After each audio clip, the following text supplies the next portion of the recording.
pakai.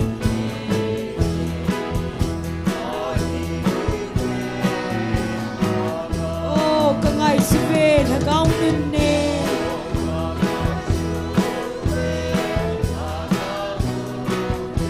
Nang malovin mipite lambay sin. Hinpuy kinin lang oval pa si Zion.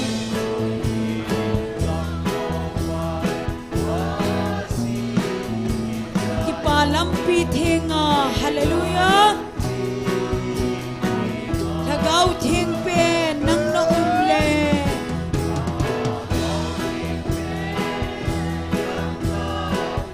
Laysit lungdon anim si.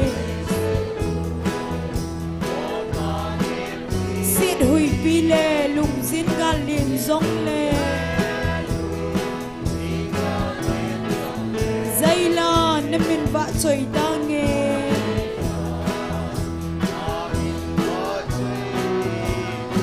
Oh, kangay suvel hagaw nun nem. Amen.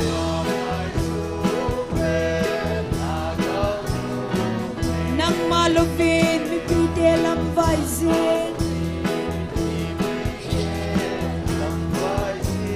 Hinpuy kinin lang oval pa si Zion. Amen.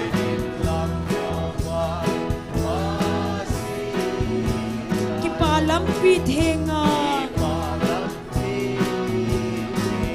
Zesunod nem humham kini.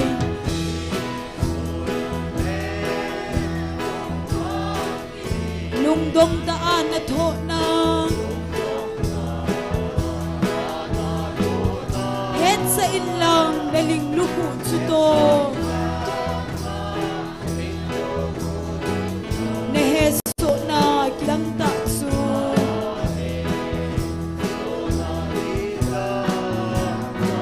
Oh, kangay suvel hagaw nun nem.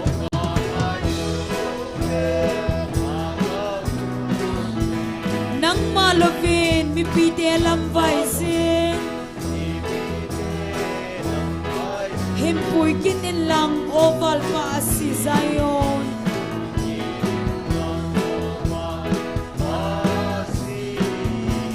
Kipalampit hinga.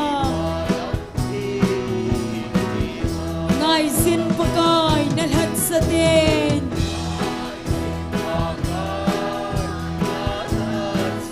Atun suat lang mahayzun. Lekyal mo'y tsingten, hinpuy di solo. Iti ahidivem pagay.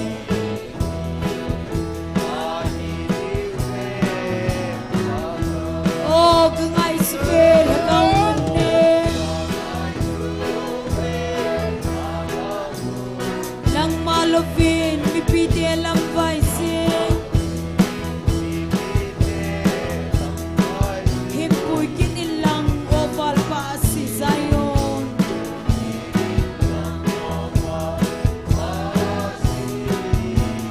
Kipalampit hinga. Hagaw ting pen nang naumle. Amen.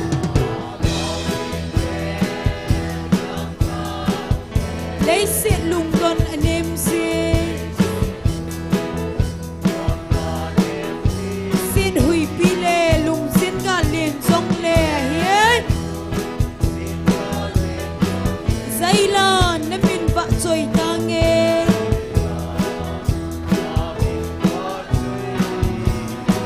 Oh, kangay suvel hagaw nun nem.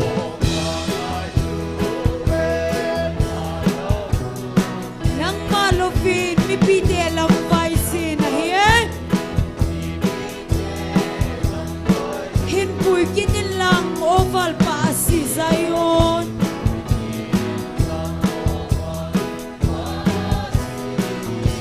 Kipalampit hinga.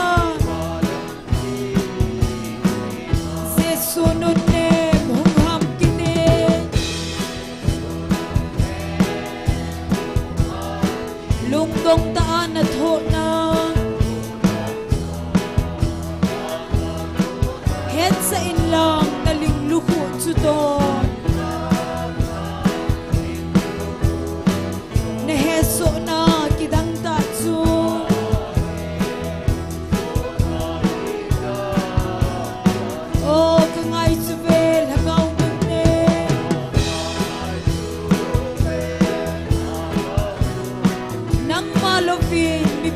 lampai sin himpui kitin lang oval pa si Zion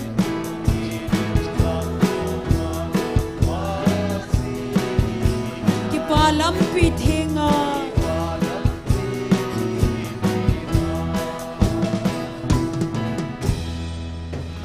Hallelujah. Amen. Samkang lo naulay hitay. Samkang lo Hey sang na song ano tay. Si bang chun hen chom te so si. Pagay lim dingin no kit hen. Hungun gelun pat sidan hi amen. Sit na thi sa thop pat hitay. Gam hun hun ding kineme nga singute pasadim te zul thei lei ho ma sa sing zo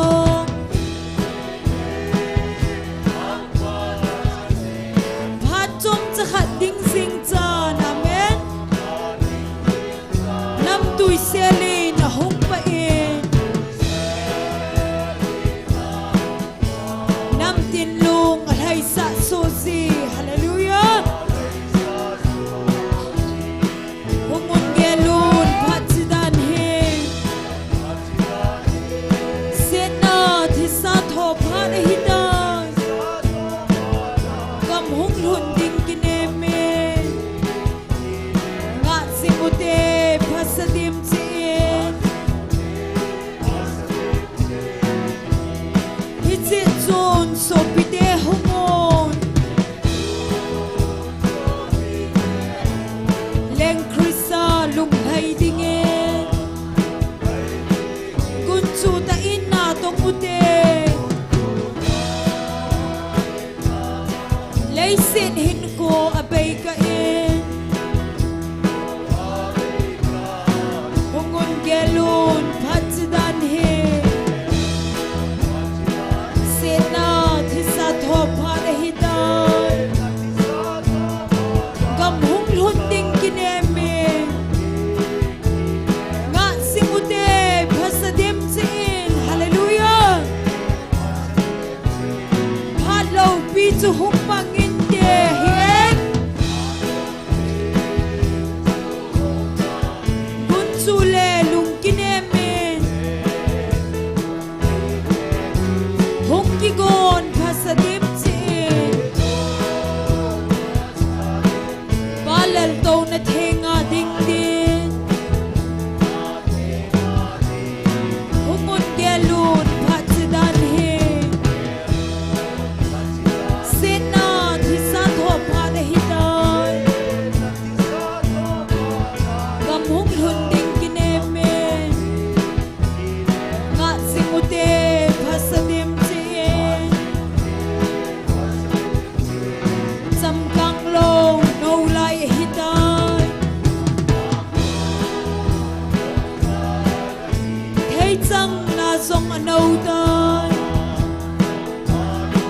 Si bang chun hen chom te zo se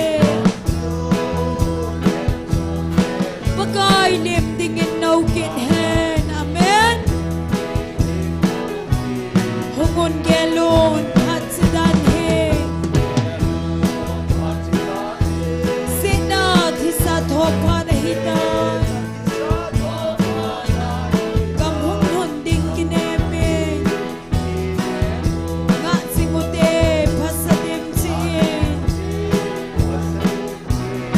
Hise chun so pite hungon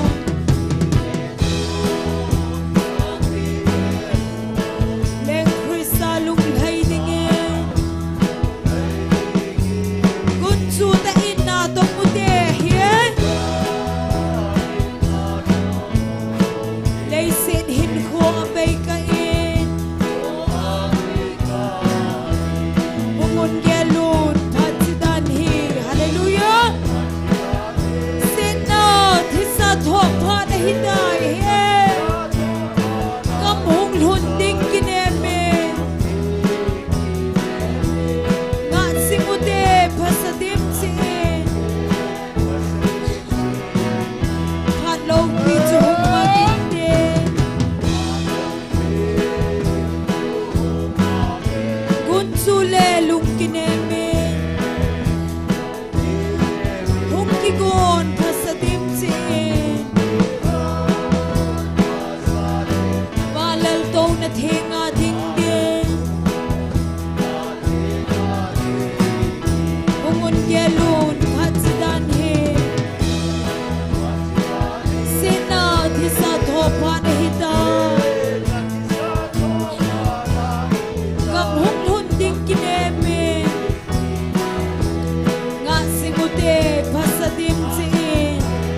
pi hoi bon savin ding khom ta hote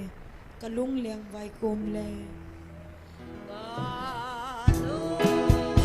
leng vai kum le pagai hung leng in kalung sunga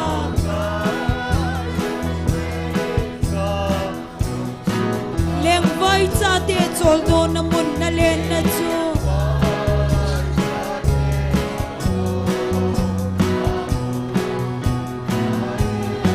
nei helen aum zen lei gen thei na a ka len lai hi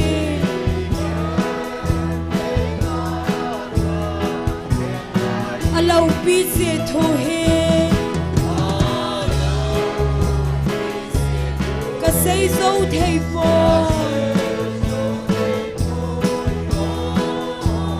van silang da gin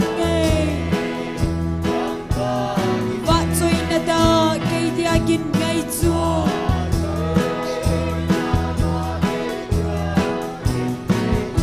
lấy gen thei na hi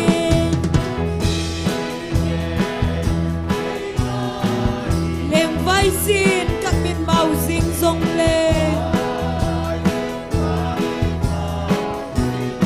thina lui gal ka kai phat le lung sin ka pan amen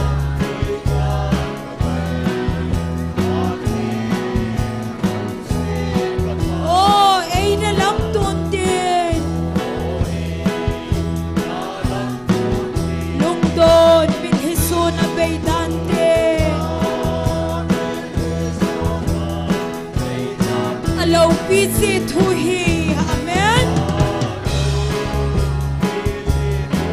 ka sei so thei boy o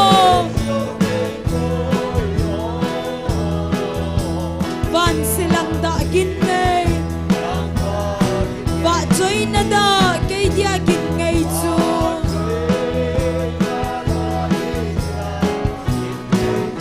o chumuna leng chu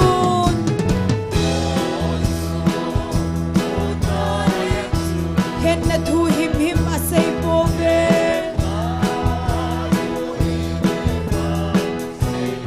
ko thing nom le kel ngoi no chu tong so le lan amen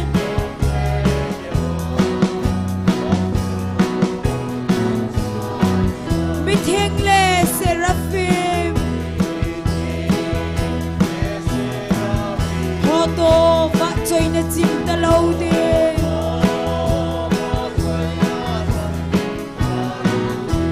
Busy to he, hallelujah. Ka say so thei boy oi. Van silang da gin ngay. Va choi na da kay dia gin ngay chu.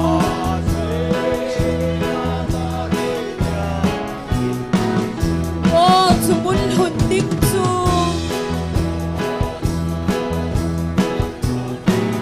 Gen thei na hin ai dal si doi o ka nga lel na gam theng nom nei mu sa in amen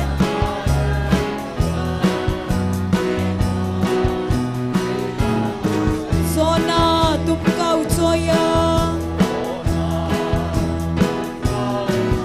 o salem tha mu kal ka nga lel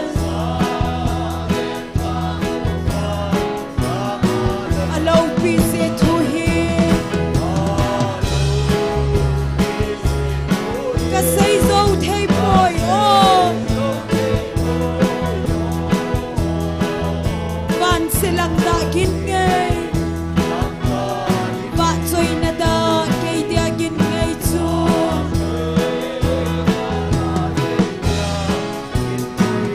kalung leng vai kum le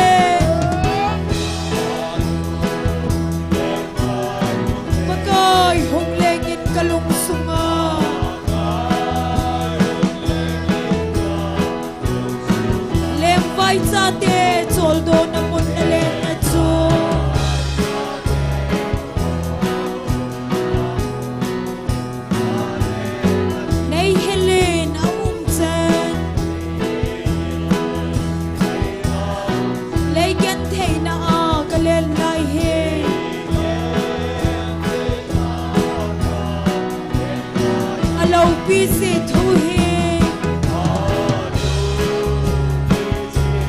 ka sei zo thei boy van silang da gin ngai va choi na da kei dia gin ngai chu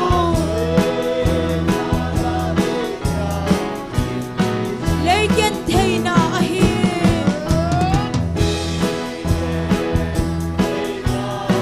leng vai sin ka mit mau sing song le thi na lui gal ka kai pha le lung sin ka pa amen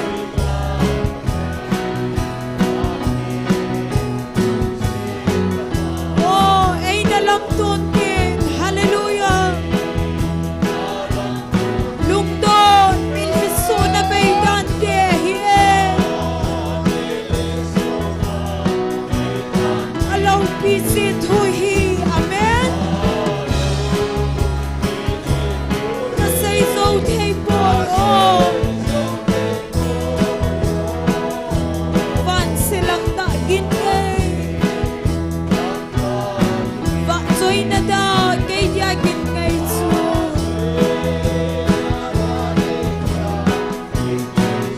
oh chumuna leng chun amen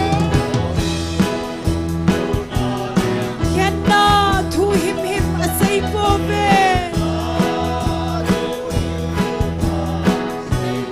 ku theng nom le kel ngoi no chu tong su le la le hian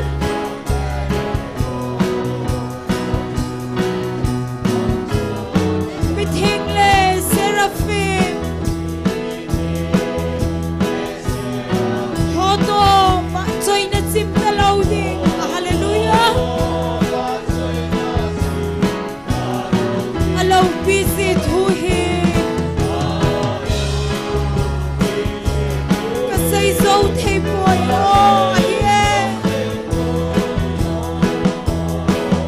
van silang da gin ngai va choi na da kei dia gin ngai chu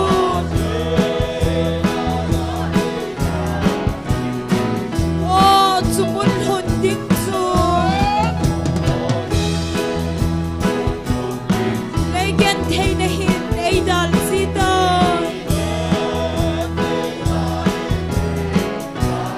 oh ka nga lel na gam thiek nom nei mu sa in a hian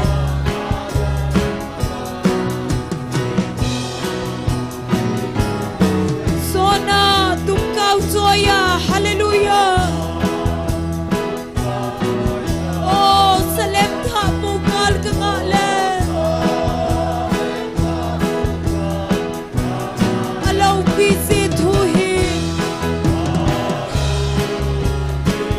ka sei zo thei boy oh amen van silang da gin ngai va choi na da kei dia gin ngai chu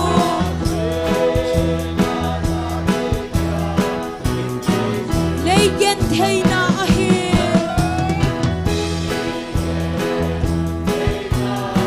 lem vai sin ka min mau sing song le amen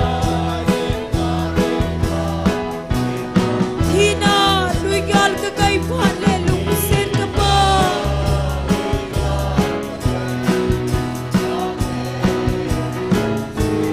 oh ei na lam ton tin a hian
pi se thu hi ka sei zo thei boy o van se lang da gin nge va choi na da ke dia gin ngai chu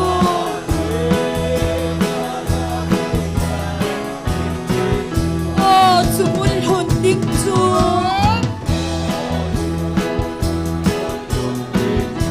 Gen thei na hin ei dal si tai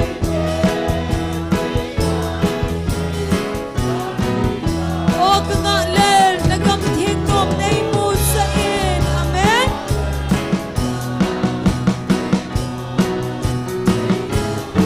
so na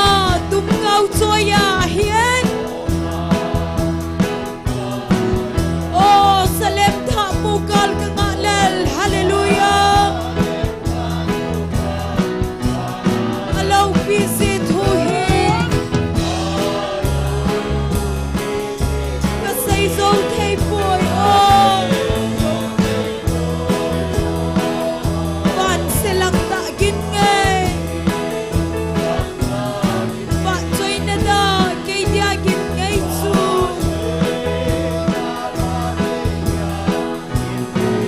kalung leng vai kum le amen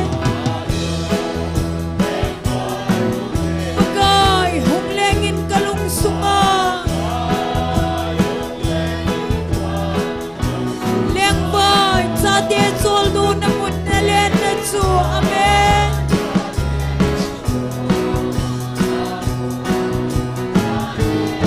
nei hilin amum zen nei gen thei na a kalian lai he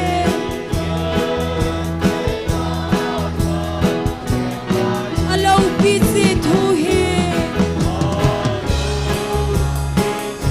ka sei zo thei boy o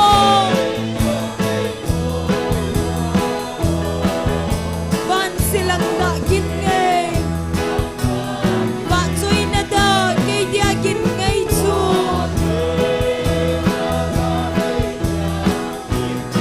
o chu mul hun ding chu amen lei get thei na hin ei dal si dai o ka nga len na gam theng nom nei mu sa in amen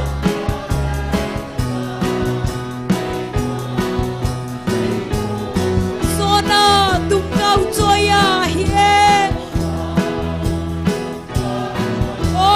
salem tha mu kal ka nga lel amen hallelujah alo pi se thu hi ka sei zo thei boy o van se lang da gin ngai va choi na da ke dia gin ngai chu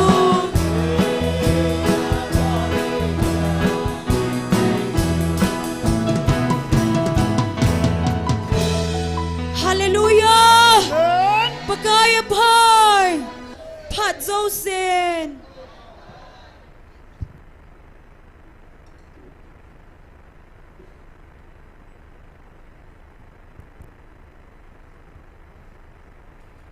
Pathinin damna atha phanhei tunizam ei bukidovin jing tho thei koiwa agaw me ti ho ti ko jing dingai ngan sina ti ho jang kun yang ke pathanom ta ti ko ki the dinga aphar mon ta ti hoi mu serva awa chela ti ho jang ki pathanom ta ai sa so pa pathin hi jin ama sa pen pen pa pathin thangwa ne piwe hallelujah amen thiên lâu pin ở trên chúng ta hen Bible trang mình khát xin về nhé John Bungate trang songa là khát trên xin nhé cái màn nông họ ta bia cái xây pin hiu về cái thu nít chun iti chân hi dòng lệ thì na mu lâu đi nghe hi ở thu thiên xin na va pathin bon sa va đi phát thế bu hen tuni ikiman sana dingu program chomcha simhana ningi tunia tauna elam kai piding hi pastor thangma hung hintin pathian wa chela isa pidingin nunga jem hoi golhang boiler nunga chingeo amaho chenga kunai pathian wa chela ningai la du hi chu tuni ikiman sana dingu hin masapena tauna hanane utin pathian tuni chan chana jong ta sa hagau dam nei pi wa ama thu pi ti hon jing thei koi zaluvin pathian ko ma ki pa thu seina anane utin ani na hin tuni counseling a hin anui langa chil hajing la hin sila counseling a zau zo si jong pathianin aum pi wa hagau wa pin tha na ne ya ki le theina ding uvin pathian ko ma na taw committee chu ki le counselor pu hin a team ho jong pathiana man chana ding uvin taw na na gel do tin aban le hagau mang thai ding ho lai counseling a zau ho bo hi pon inam sungawat mi tam tam na lai hi in hi chun hi hagau mang thai ding hoi pathian na kho sa pen hi zin hagau mang thai ho ding in tu ni hin lungil te in hi bon sawin na taw tin hagau wa hu hing na chan theina ding ho hi chlai mona hung wa hagau wa pin tha na hung nei theina ding uvin taw na na community hi cheng si chu taw na ne utin taw chei ni hi pastor thang ne win in ei pi le phanti tu ni bon sawin na taw taw ti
Amen. Hallelujah.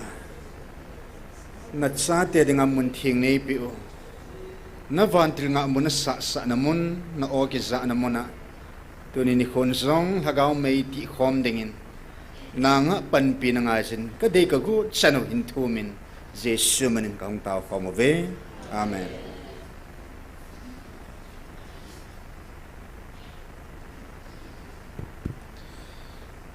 Tuan program ban na chalui tin pathian wa choila sadingin ama sapera nunga jem hoi aman hin sapi masat penamin tin aman hin sa zo zo le ban jom ningin golhang boilal chukile nunga chingneo amo cheng thum cho ban bana hung kilha dingin amo ho phat khem pi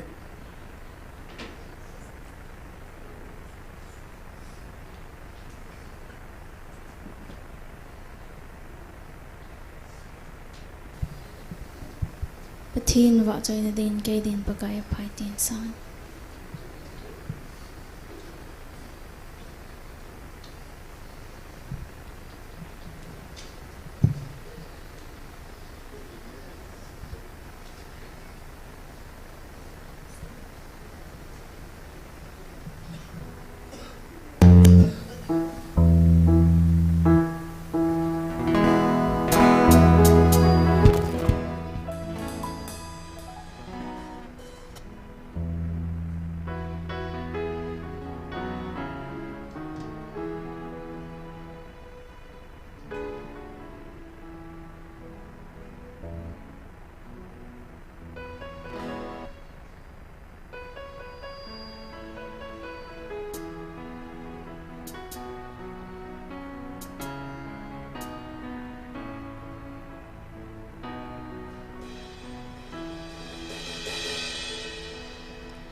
Kahin ko kagelin lumhay ahangin hasad na leboy na hohin nitin ay bomzing ipanpiding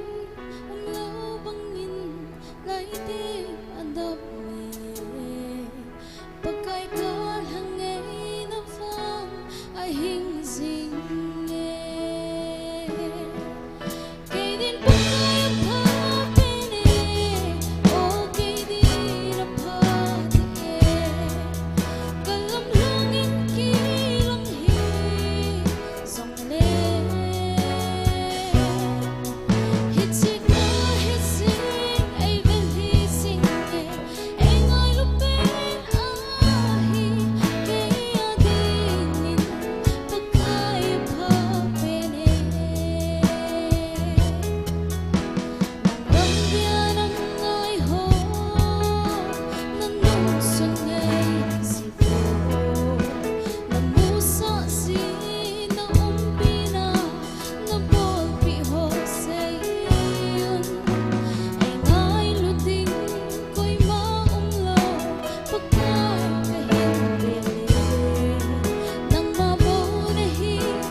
coi lal hung lo ham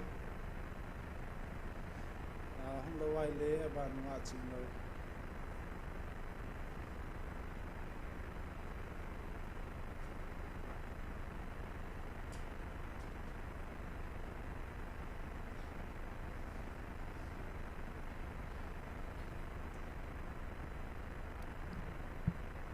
Pathian fa chen ding ang vai ve le lo pathian ti lang sang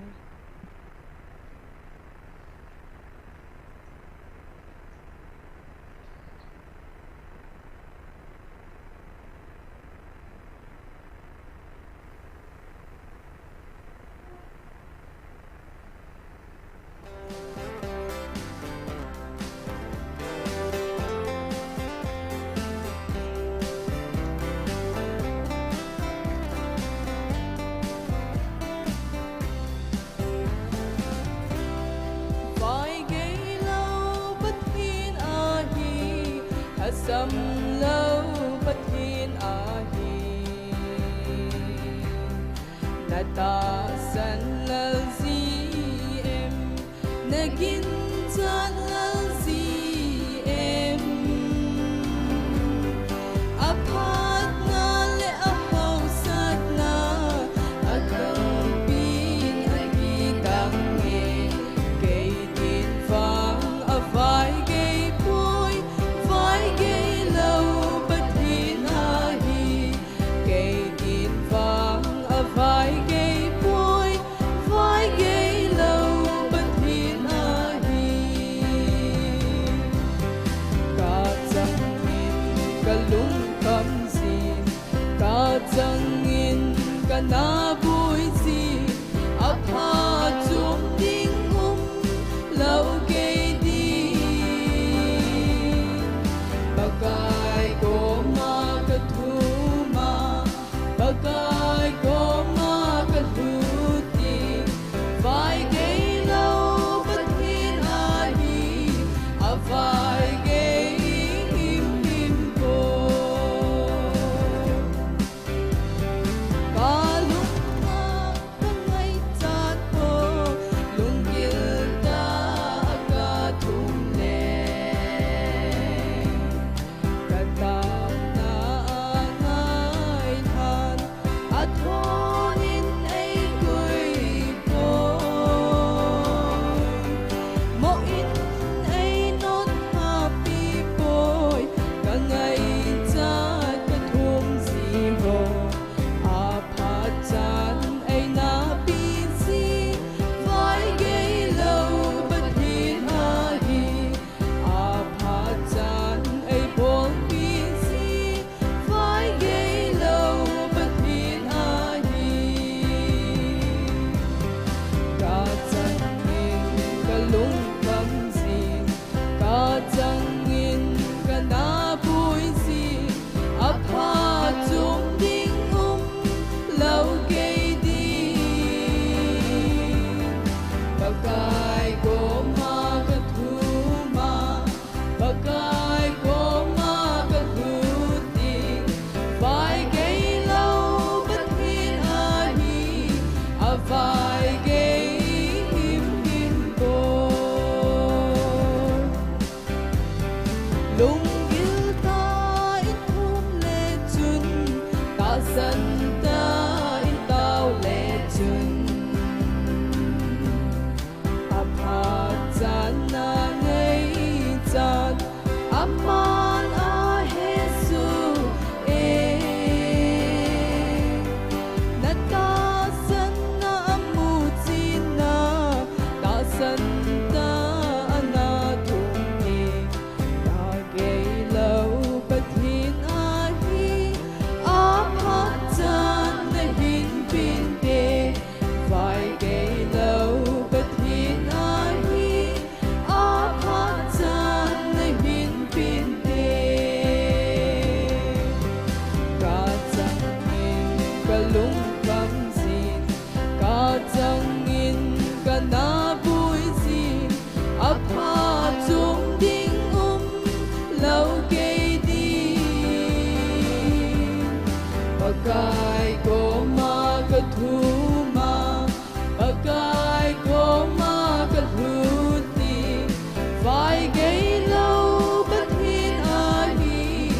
vai gây hiểm hiểm cô hạ sát đi của hi hẹn lần lung kim đi của hi dòng lệ bagai ko mata vin ama hin hun lệ chun na kêu thọ lâu năm muôn na chun apa chan na hin hun lệ vai gây lâu bất hin a hi a vai gây hin hin ngay bồi vai gây lâu bất hin a hi a vai gây hin hin ngay bồi cả chẳng in cả lung khăm gì cả chẳng in cả na bụi gì ấp hà chung đinh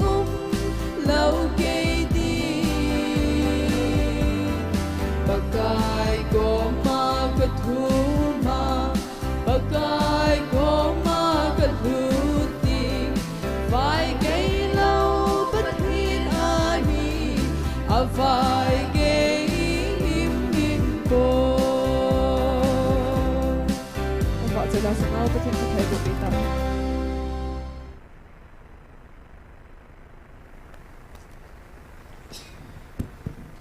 Pathin va chui la ngei ta ta in sa do piu nunga jem hoi hi in nunga ching eo mani chunga ke pa thui sei vin mani zalin pa pathin thangwa ne pi ve to phat abana charitin to taw nei lam ke pi ding pa pastor thangmang pathin phat thei bu chang puma phat mun do ding ma phat ni pi taw ti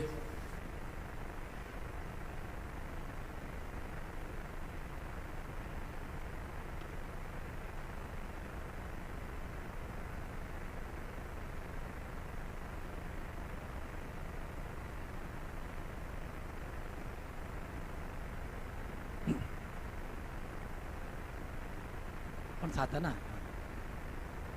Kipamin masapinin tunasan kaya nilip lova ama tangwa thading le tao hinga tao thading le ama tangwa thading a damna phat pa e pi jingo pau pathian tangwa utin song le tu ni a kelai mona ta sancha te hin wa noi mun tina online na po ho zo se bagai ni ko nau ta san ho hian lang koi tapang ama tam tingun se na ngai ho yong le ibon chawin ipakai Yesu Krista min na bon chawin salam kan bol bin he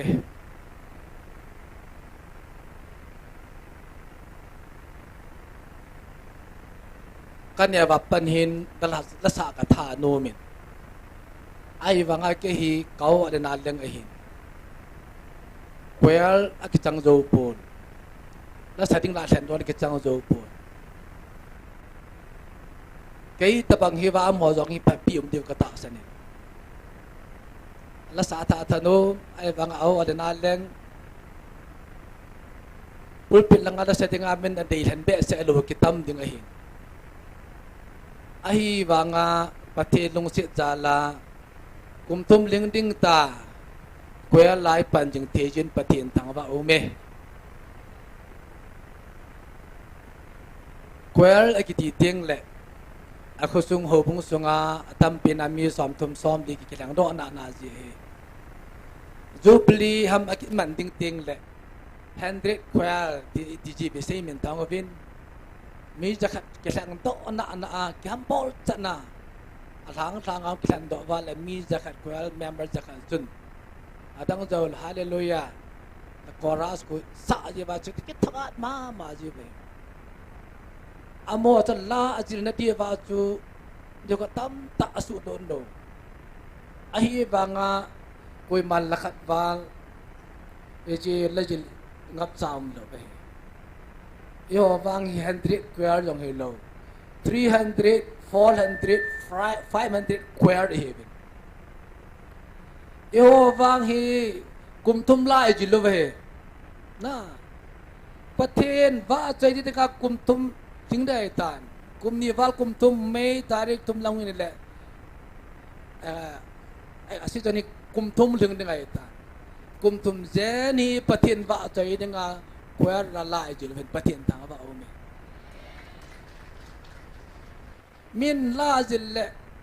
a ong online ai don de khat khat jiru tin ki la ong o tin tin e ho awang tu ki la ong na om lo no suti no holiday na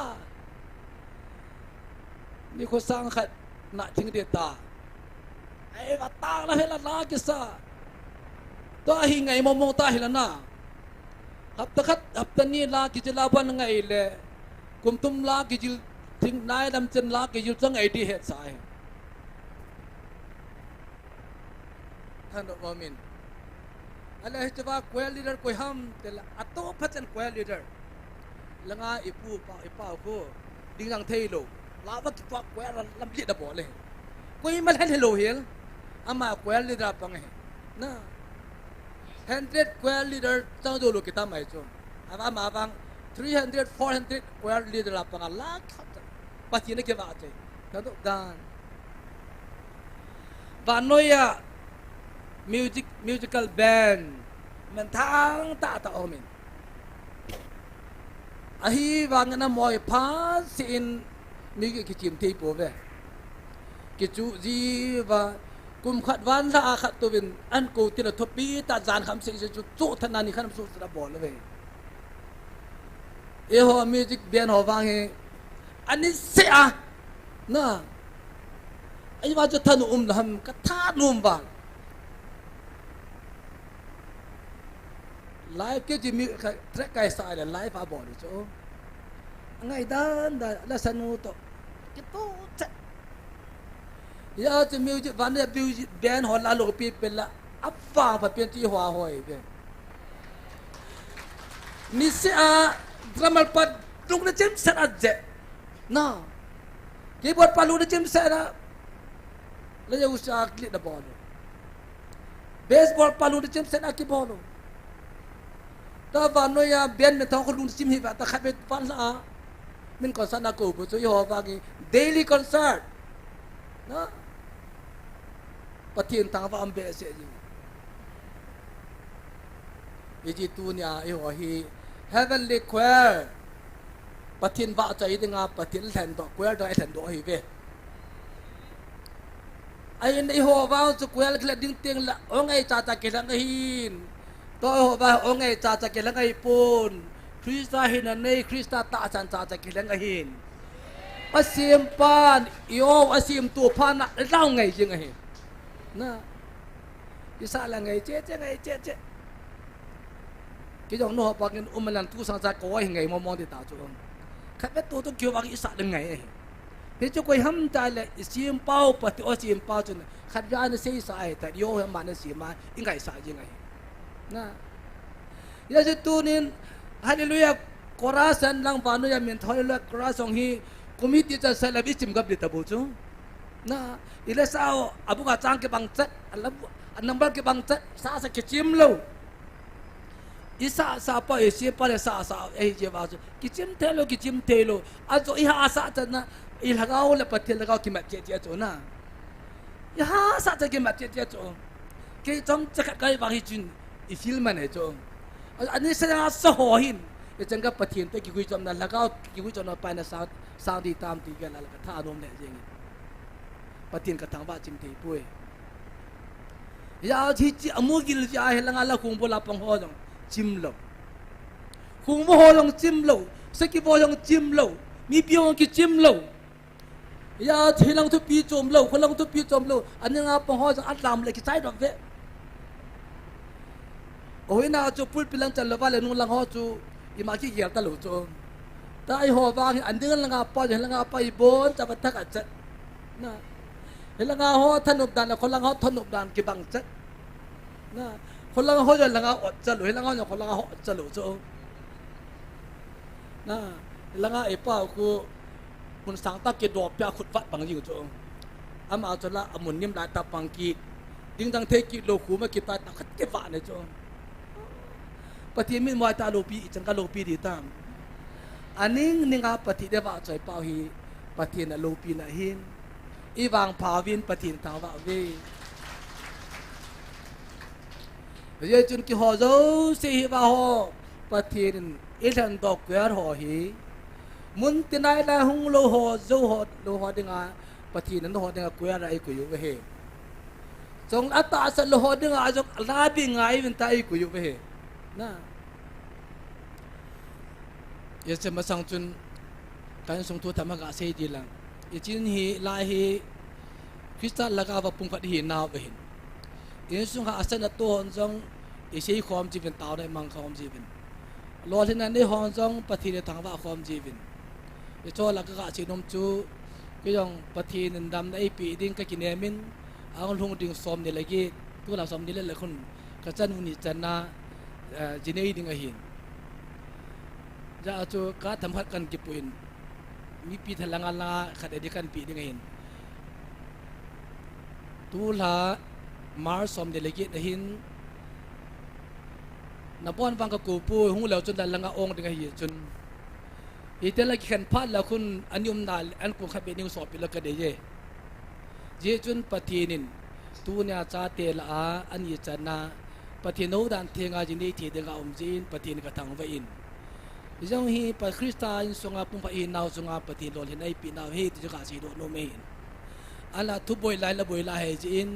patin ni akin thing pa hi patike cha ai man sa thi divin ta ne ne gel dot divin ka de ne he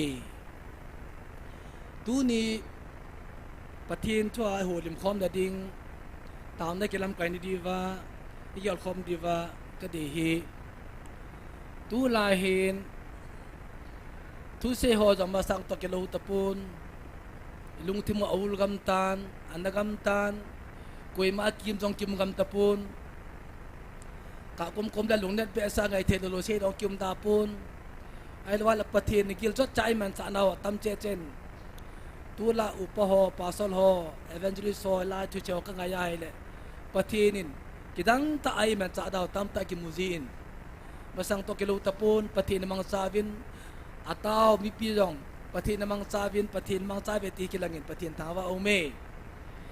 ai la hi di in tu jing tu jan inam suma thil soi wa dai le koi ma ki mo lom pun idi ma ki hajin a ki hale thei pun I bi tu ai pat ba I pia chai di ham ti teng le lung nan na om jin yo ne wa lagaw en ka pathin thangwal an lomin hil langa ane langa enam pi gan ti noi wa nai la ati po jo pun ale chu IPG ham ti wa nai le ti dang ji ikit lo we ye je tu nya hi pathin thwa kyo lim phom da ka de hi atu pia hin kalung temagi dil ten tu na ka si kelang ka si do dom chu enam din mun hi ipidenga lunggi ma lung kham nahi nang ma ki bol nahi kalung tema ten tu ni ipi se da ka thi pui tin ka chambatan ki thovin jidin ka tire he ka he ai bang ka pu ka pu na ai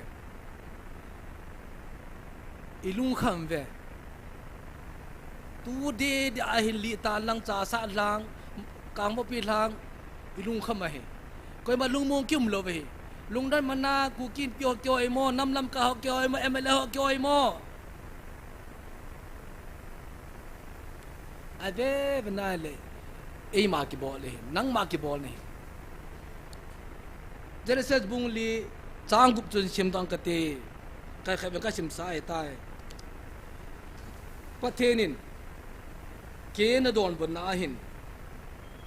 kien thil to wang chu asang pon ama jong abelin bul sim jati konong kien chun lo so gan pa kai ki laina abolin abelin jong akyal ngoi piang ma sapin ataw pin khat athanin ki lainan ani je hi chan abel ki laina chunga pa kai lung lai jin atil bol asan pi tai kien thil to wang chu asang pon ama jong akho sa tapui kien alung hang be se ina kai ku jenge pakain kin ja ibola lung hanga kai ku jeng nahim til di bola chun ki pa ding dahin til sin na bol in chon set nan kot phunga na chang jenge patinin atu pate bu pi bentin ipitanga kin chu kai ku ham ama ke bol he piyama ke bol he ti ham ta le patinin ahon hon na asu bi pa abel chun kyang go thao pe kyang go la thao pe na agal a lung lai chela agwa ba mang ke aju pa kai ke pa mi khu ki tung jang pa ne kin wang chun mai cham chung a alu so ga chang vu hai pian chu ata nai akoi nai ai wa alu ti ma thing pui ko zo ne sei pe na chun ipe danga pathina san lo ham ke na hi amai cham chung a chang vu chu ahoi lai so ka kinung la e ti chu bible ati mu pun ai la pathian don bana pa hi ji te te ding he lung the lo pa ma pya kinung lai a chu pathira san ta lo a san ta lo par cha man mol phau ta chu lung ha mo be ma to ba he le pya nan la nang ke bol nahi pi dinga kai ku nahi til pa bol chu ne ke pa de hi til sen na borjin til sen kol pangan nga tai ti sala he che panga tu na I lo na I ka na I lung hem na I ki cha na I lung neu na pai koi bolam e le ki bol ki bo chong e le ki koi ngo di ham I pi ya si ham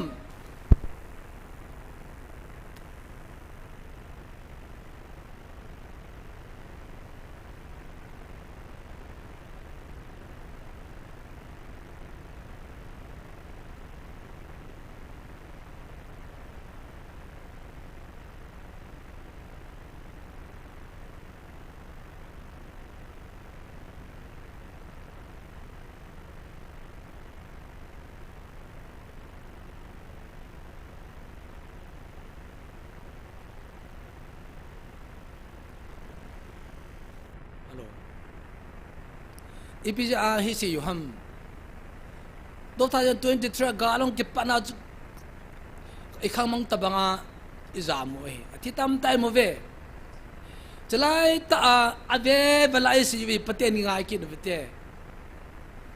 lungdong lungam malai ta ba chu tuna pana ki tile kum zakhat wali hin hobu hi je pathin chun hung kum la a pathiri na ato ding teng le amel china ki chi set sanai na to ai ya cho pathin ham thila ham her khan na di wa chu thila an sola athila pa chu changa free hilodan kam chang ta pat an se ya al klama ke soma ke na pathino kai pat ki chi ta ki se na pathiri hin sola hi ka se ki got pai ke de pu na pathin ka da ka cham dai se sai ki che set Azona ama ta hung kina Robert chung ma ang ke pung kina kehi na patheno lalto na chuno pena to pa kahi tu na pana chicken kami man hi atiang ka manin laga bulut talo de he chala na kiche sat na patheno lalto na chuno pena to pa kahi lagamu ka tun do de hi he ga le pui kei ga le hi ka ko na hi bove kei man sa na nge ti na ya chu tao na kisunia mo vin kat say ngai vin laga ma thieng ko yivin hilai man tao vin tao na mai ti ko jeng ko vin i boarding ke bola pathira body ke bol chu ya chu Michael Vatil ka gam gi chen ka koi pita ve ade vela si vi ti chu mo hi atilai ta jen amiar chen vela chu khama lo langa mele se pa sa jan ke tol ve ahi wanga zan no ja hun kile pa ya se pa I cha te mi som tum ben ai gi ja ho in sunga mi ki kho hum ta na thak to pa to panga hi chor no lu na chom lu na ga that ngam na lung chang ne chu kui pi la ga wam ni ba chi ki che lo ham nagalu ke ga le te pa chu na to hi lo wong chwa me chong chu chala hi langa taw na I he taw chala gal chong ba sanga agam ba khu ne la ju ta lo di hi ami ki saka punte ami ti pu de ti sa chala me chong chala I to ha lo piu chala hi cho zo se mi ar chi na ki chi se ne ai le lagam ba thieng ko yuvin ta ai ku ba he ale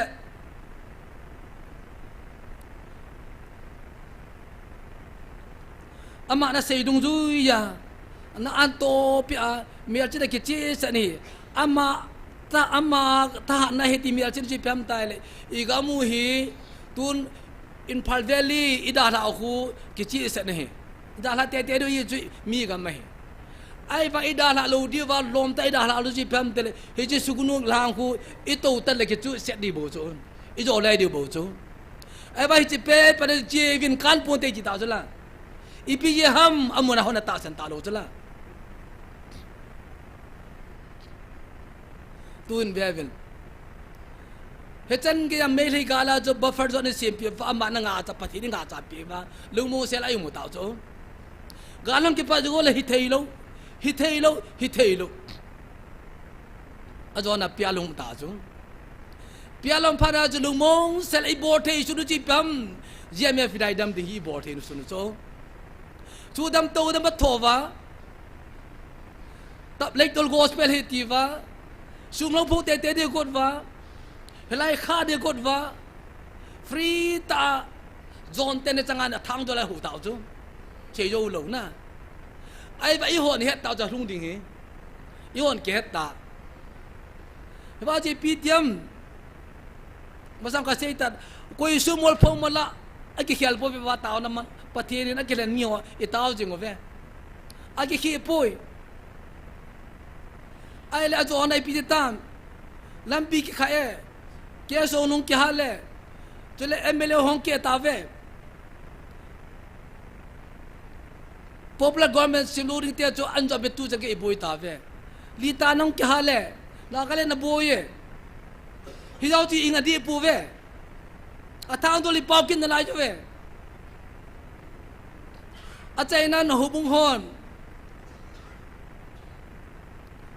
ga anan sim va ko na ju chen ke thil sung su ma nei pialum sungai ma cha boi lo pathin yum pi samai ma cha boi lo athang do la hin bor va lai khari got va ji he jeng yu thil sil hun de no ve ai le azo nei pi a ki chai pu la ye tun li tan hang aboyen I thivin li tan hang gi chete de nau ma he atun WhatsApp group vanai le ke no UPF oi nga oi movin kukin pi oi movin ai chalu kam ti oi move a hi wanga tu nai he diu chu na ki sat pi kui ham na get vam na ki sat pi kui na ngai poi pathin tu ki san dai bo cho pathin tu ki do nai bo chu me pathin tu ki do hi bo chu me pathin tu ki do chu I ti ro diu ham ning kum masalai pa nai ta gal ma pa na hi na ga to tang kho lo ti ki bo de ke ta ang ke na hi ke hi cha sat lang mi kai ka gyal kho pi cha ka lang lang mi hi u thang se cha sa na u thang se to khun ka ke u yo ne ke hin kam hu dal hi win u thang se hin dal no win ke ni ki tu lu kai kin gam ka nga yin ke hin pathin igam inga pi de Michael Vadigale sal pi dio I boundary ke lo ding hi ama hin ke ding hi ti jo ka kin dilon chme ama hen ai ta san mama I pi a si ham ni kom kumbol lang chui tan tin khat be hi yin ka si la kun do ha la mu thu tap kong ke ulip da bol ji ba to hi je ba khu je me dai thon sei chong an se la cha sa lang grum ba ka thot lo la o ao la ji ko fa a thang do la ma to ho wei chong a thang do la ho a chan mu cha sa na hepa aja cha hepa ipe da ngai ji tu na se ja min a thang do ta no ham ka pun be se hinu so ta hi de la ama ja ke ka he do ha la mu tu dai bo be ke ka he do ha la mu tu ke ho bai bo be ti ke ne ipi ja se ham ma he la ku ding jo lo de ti cho ke in pathin tha da ding de he aman ding jo pun te bo thim ga ko yo di jom ka ki ti to lo ne ama di de nga o me ipi ja di de ham te la rom gi china mu kha ta san lo be na ami hom jai le di wa hi pon ami ho khu pathin ta san lo je be bắt thiên tha để ta san lô chứ vậy bắt cái hông Việt Nam cái gal hết thì bắt gal sa lo mà tao cái sa đi bổ số itu gal zo mamon dia nak kigel vin lagalo hi lu kham vin cái mansa na ke ja da tum sa le jo kapi na he ve lagam ma thiung ko vin ko na hong vin tu hung tao bo hu yong ki hung lo lagam thiung ko ye vô te ho ya che ka ni ki bo le me chan pa ki cho dam tu chen kap tao vô no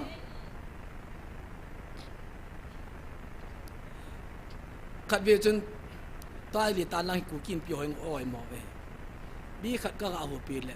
ho la nga ka lo khat no min ka do ai le thil ta ngai pui ku kim pi o hin thanu ma tha vai pui ai chu ho lang la nga khu a public amit meeting de jok bum tala in so na kha khani ba ki nga a hin ya chu a ki bo khila le ja na ka ki sai ding ya chap khat khai thil ta hi ichi ki bo le de chu ipg ham cái hàng sân ta lỗ chỗ hàng sân là gạo này ta lỗ biểu cho mà toa hen ít thay cái sung ta lỗ imi vậy là cái hòm ta tul ta na ya cho khá mình lỗ lăng à mấy lệ tôi cái sát vào asang aza hung à gali sát bị bao cho âm đâm khét ta lỗ chỗ na âm đâm khét ta lỗ bị cho mẹ ya cho tu này hồ cái sung gì vậy cái số này chúng tôi phải cặp điều bao hi naga ho jong lo tang ho lo mi lo ho jol mi ri te jol pathin na ka mo bo cho ta hin pathin to ki ka mi bo chu ya pathin ko na sang lo ho pathin o ngai nom lo ho pathin nang thu tu ta ve tin nom lo ho tin ka chen kang kha do le kam cho ma am ka loi khan pa sal khanin me khat video khanan to ni ichi ni ven itini gelam cái dòng cái gạo về lễ số biểu khai bút tôi chỉ khai đây lễ số biểu khai bút tôi chỉ năng ngã mấy thì về ya cho yên về phía hỏi năm bị cái chuyện này đi thì cho tôi bị chuyện nào đã khai mấy thì cho năm bị cái chuyện này đi hiện ya cho cái hồi đó tôi sẽ free ta sẽ lại mình ý sẽ cái mệt cái vậy tất cả thế evangelist hiện tu sẽ ra tôi muốn đi dengan ai hung số cái gì vậy na hiji ke mai malai poi nampi su hi hongwen nampin ka nga ve ti cho ama apunu vision ni tu chom pya ka mata cho nampin ka nga ve te le iti lai nampi hidam te lu hang tao cho na pie sum ja pu pie sam ja nampi sa ham ta lu hang tao cho nampi ke chin nan ni vela cho nampi ai pun ita ku kin pi ke no UPF ITLF ke so lai cho nampi nga kilo nan nei kha ba mi ta na bol kha ma ti ta chu cha thang do la kyo chu me helai mun he pu pe sum ja ki cha de yang lo ama jan nam pi yong he lo am le chi ching khulam di yong lo he ba tu noi lam ka ho yo se ba ki tu di yo lo pi chu am mo yong ki phalam ta yo sa niao zo bo chu na iga lai ta ba hung pa hin na politics lai bo ve na ta de ding mun lai bo ve na front line zai bo te pa ki to cha ke cho na ya ju nam pi ki chin nan ni he bin nam pi min mo pa he bin ti ya jo ke ti min hai la priyal be no bin nam pi da mo la ta we le cho ku kin pi fu ro lo pi cho ai te lo fu ro lo pi cho im na mun chai nam pi gel ho jo cho na ale chi vai ho gel khu yi jong hi lo pi cho la hen nam pi gel kho je ba hu hi lo pi to pathi ri ku na wi cho hung win ka thu ngai me kin da body kin bon na nge ka thu ngai win na body ka he nai na ngai cha du ka na kin bon na ngai ti chala ati du ju ja to be li ga le hu tup cha do chala in lo ki hal jong le ki tup ta hu ki no do wa e ga mu thing lang ma te thi tra cheng chu che din ka kam len ta o mi chu ya ki chi se la in ki tu pi wa hi chan ka in pu ju ve ai in tua hi velo chun a thang do la kyo kin lai ja ji pi sam te le kang kai ngai ai le kai gam ta hu ong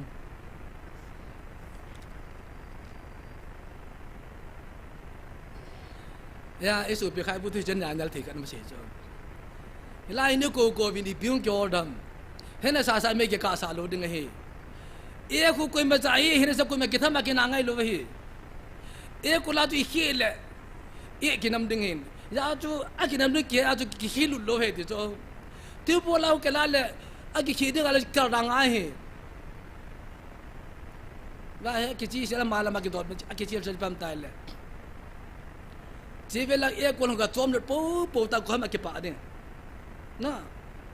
e con là cái chôm rồi chân cắt cái bả ta e cái nạn này ta bắt thiên vào chỗ đi coi hết được vậy, hi ba chôm được rồi hi ba hoa ya vàng chỉ cái sao vậy, na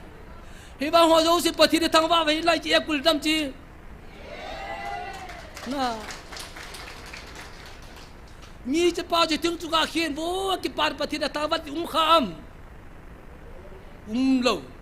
hospital hung bujung na abang thi bujung abang kap tam do kap mai chu tunai ba hoi kavam ata asal lo hoi kap yu tra dang ke kap poi pati thang ba ve ya e pu to te te poi ting a khi thu su a khi do te te poi na pati thang ba tai bu ve ai le atu se na ne te chon la ka isu piu kai pu ka lam dai ba thu roi het de ba ka sei ba ve ama personal ka sei nai pu ai le a sei be ki chu iwa mi no ko ko vin ka hung ki go le patin le ka bu num pui de cho na bai ba num pui ya chu hung lo ka hi a ki cha ya hung dang kho lo he bo ve ai le sam bung khat chang khat ku ipi ha he na ba sam bung khat chang khat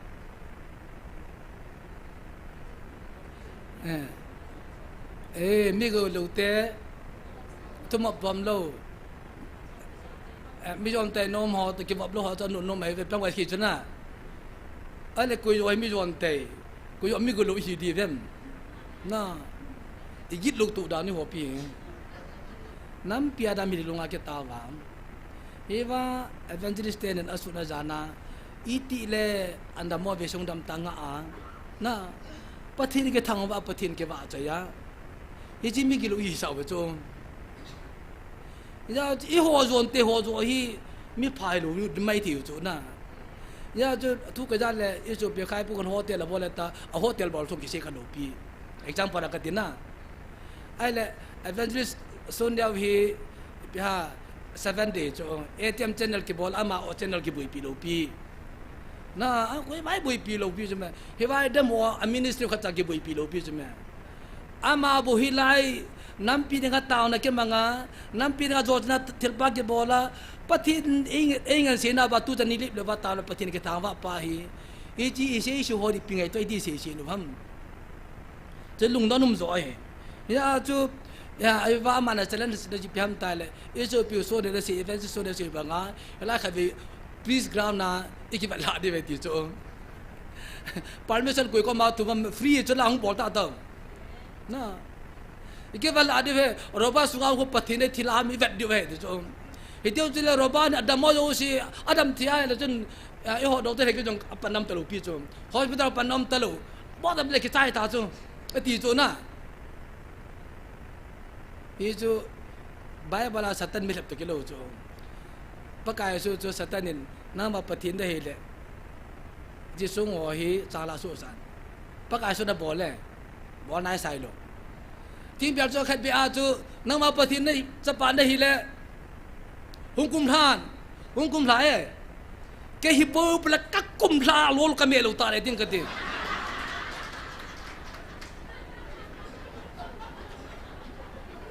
hi jo pathin don bur sa hu cha la wa he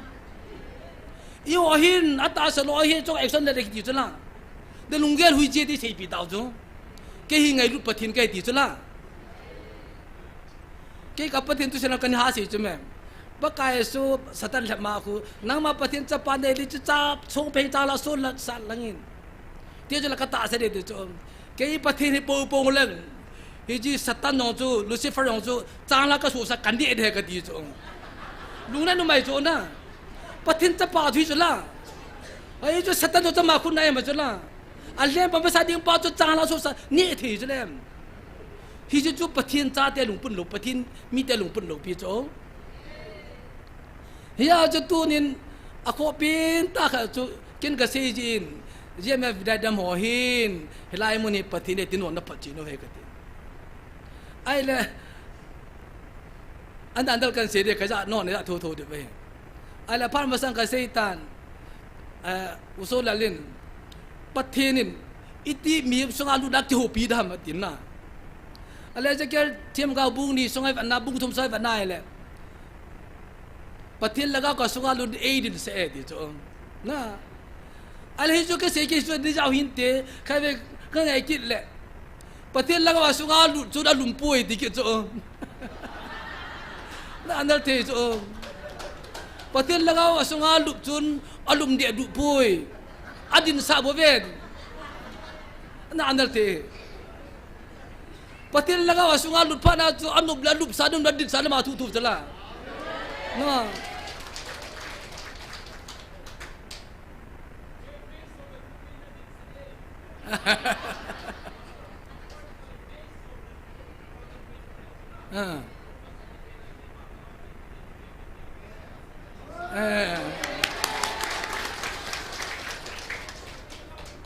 patien ta wa ome ai ka si chue he patien ni na to ter mi chi na ki chi sa bo le ta bu do ter he na si chu la ni ve ven ta ma ding chu la na patien no ka hi ta robot lo pi chung robot hi sa ye wa mi tham mi ven chi mi he mai bo ve ti bu chung na ya chu amasala chu hungu ven ne ve ta ma ta ding ai chu na kan ni su mil pun bu do ter he ki nan si patien ta wa ome ki chi sel ai la EPI vai lum ham na balali se simpa pati ti pada belhem gan chakula jagalum kapien ko ham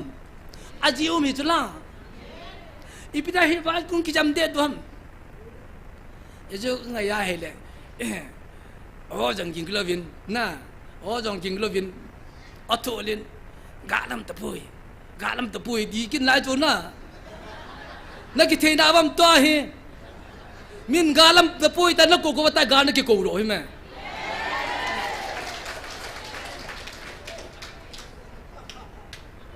bia kami pa sol vinta pu pia so alam jo thopin lai ho chala ama na ji ne ya ke bol khen chu akova talent sa bol chala oi tam na gal na jam kham ga na lal kham hepa kalal pui hepa ka jam pui patien tawan man mi ji se ya ke pa ding ko lo vai cho to na niu chala tu ya sam de le ho cho ji chi ho cho ki do tang oi pi ham hit the base I don't say do this man ya chu Sodom la Gomora hong pantil mini Sodom la Gomora halwam le ga hong ta ko pi sung lu ta ahing la cha jol pi de ko ta ya chu lo cha a hi pu su pi hit the base chan chon si bin ati sala hi si be chu ngai ta ta wo a thang do la bol ba ko ma bang se Sodom la Gomora ke hal bang ke kisai ata santen suma pathen ki hui ro chala hi ju se be tong si jing ni pathen si jing chme ba dole se pu pik ki hal bam di jong le ata san ta te bang ka sel de chala pathen tang ban na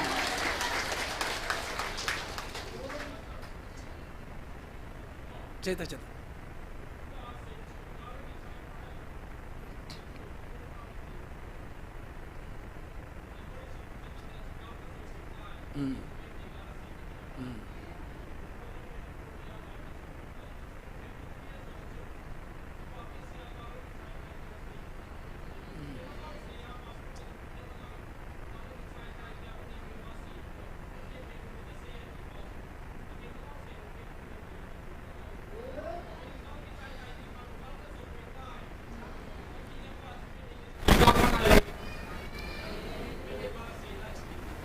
very very correct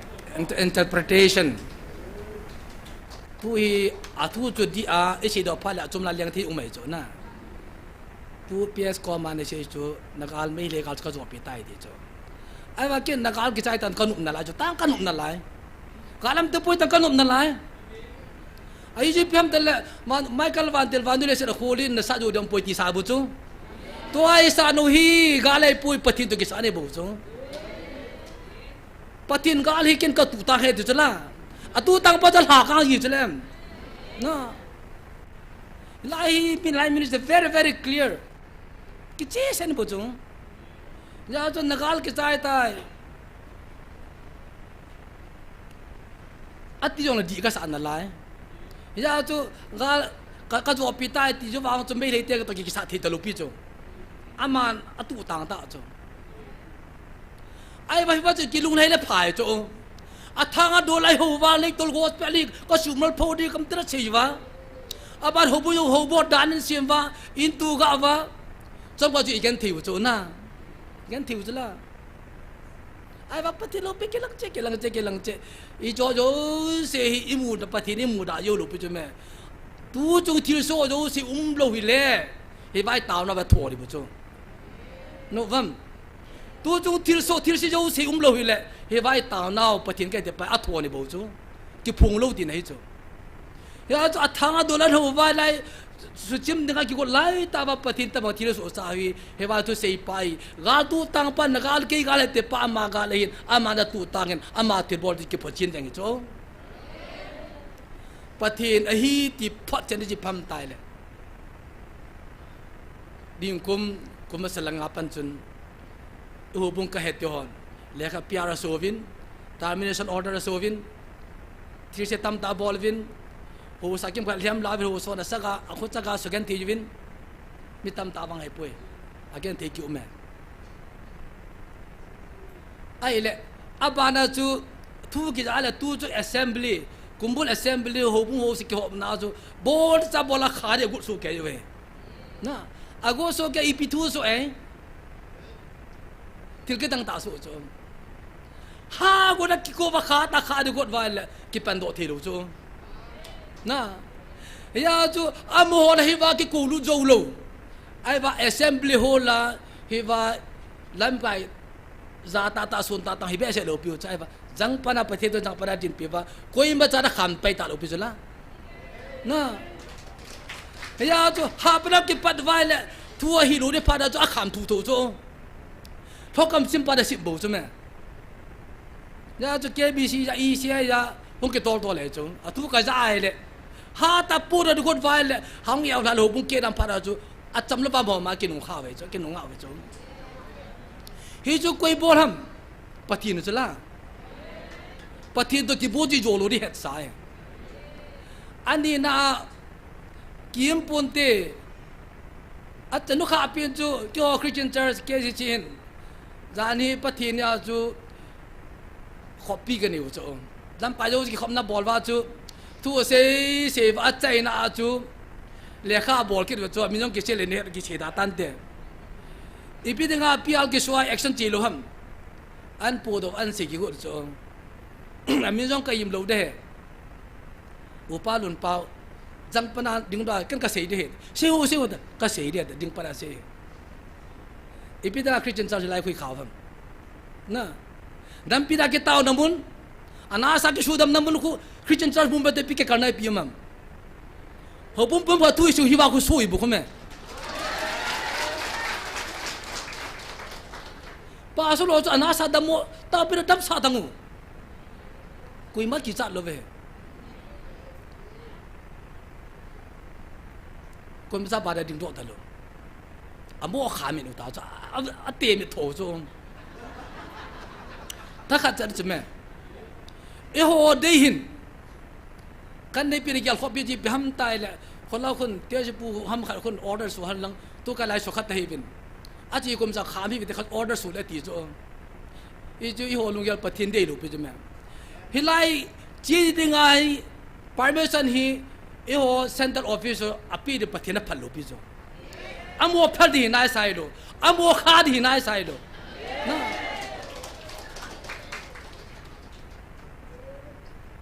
iba atu ka jai la put authority lon kemin sei hi even am lo tabang gele ven te ti cho na te thel ha sa ta ja tu che am lo bangin gele ven he ji pi a se ham ta ile aman order kha san ama tu pathin ma ka gel de bai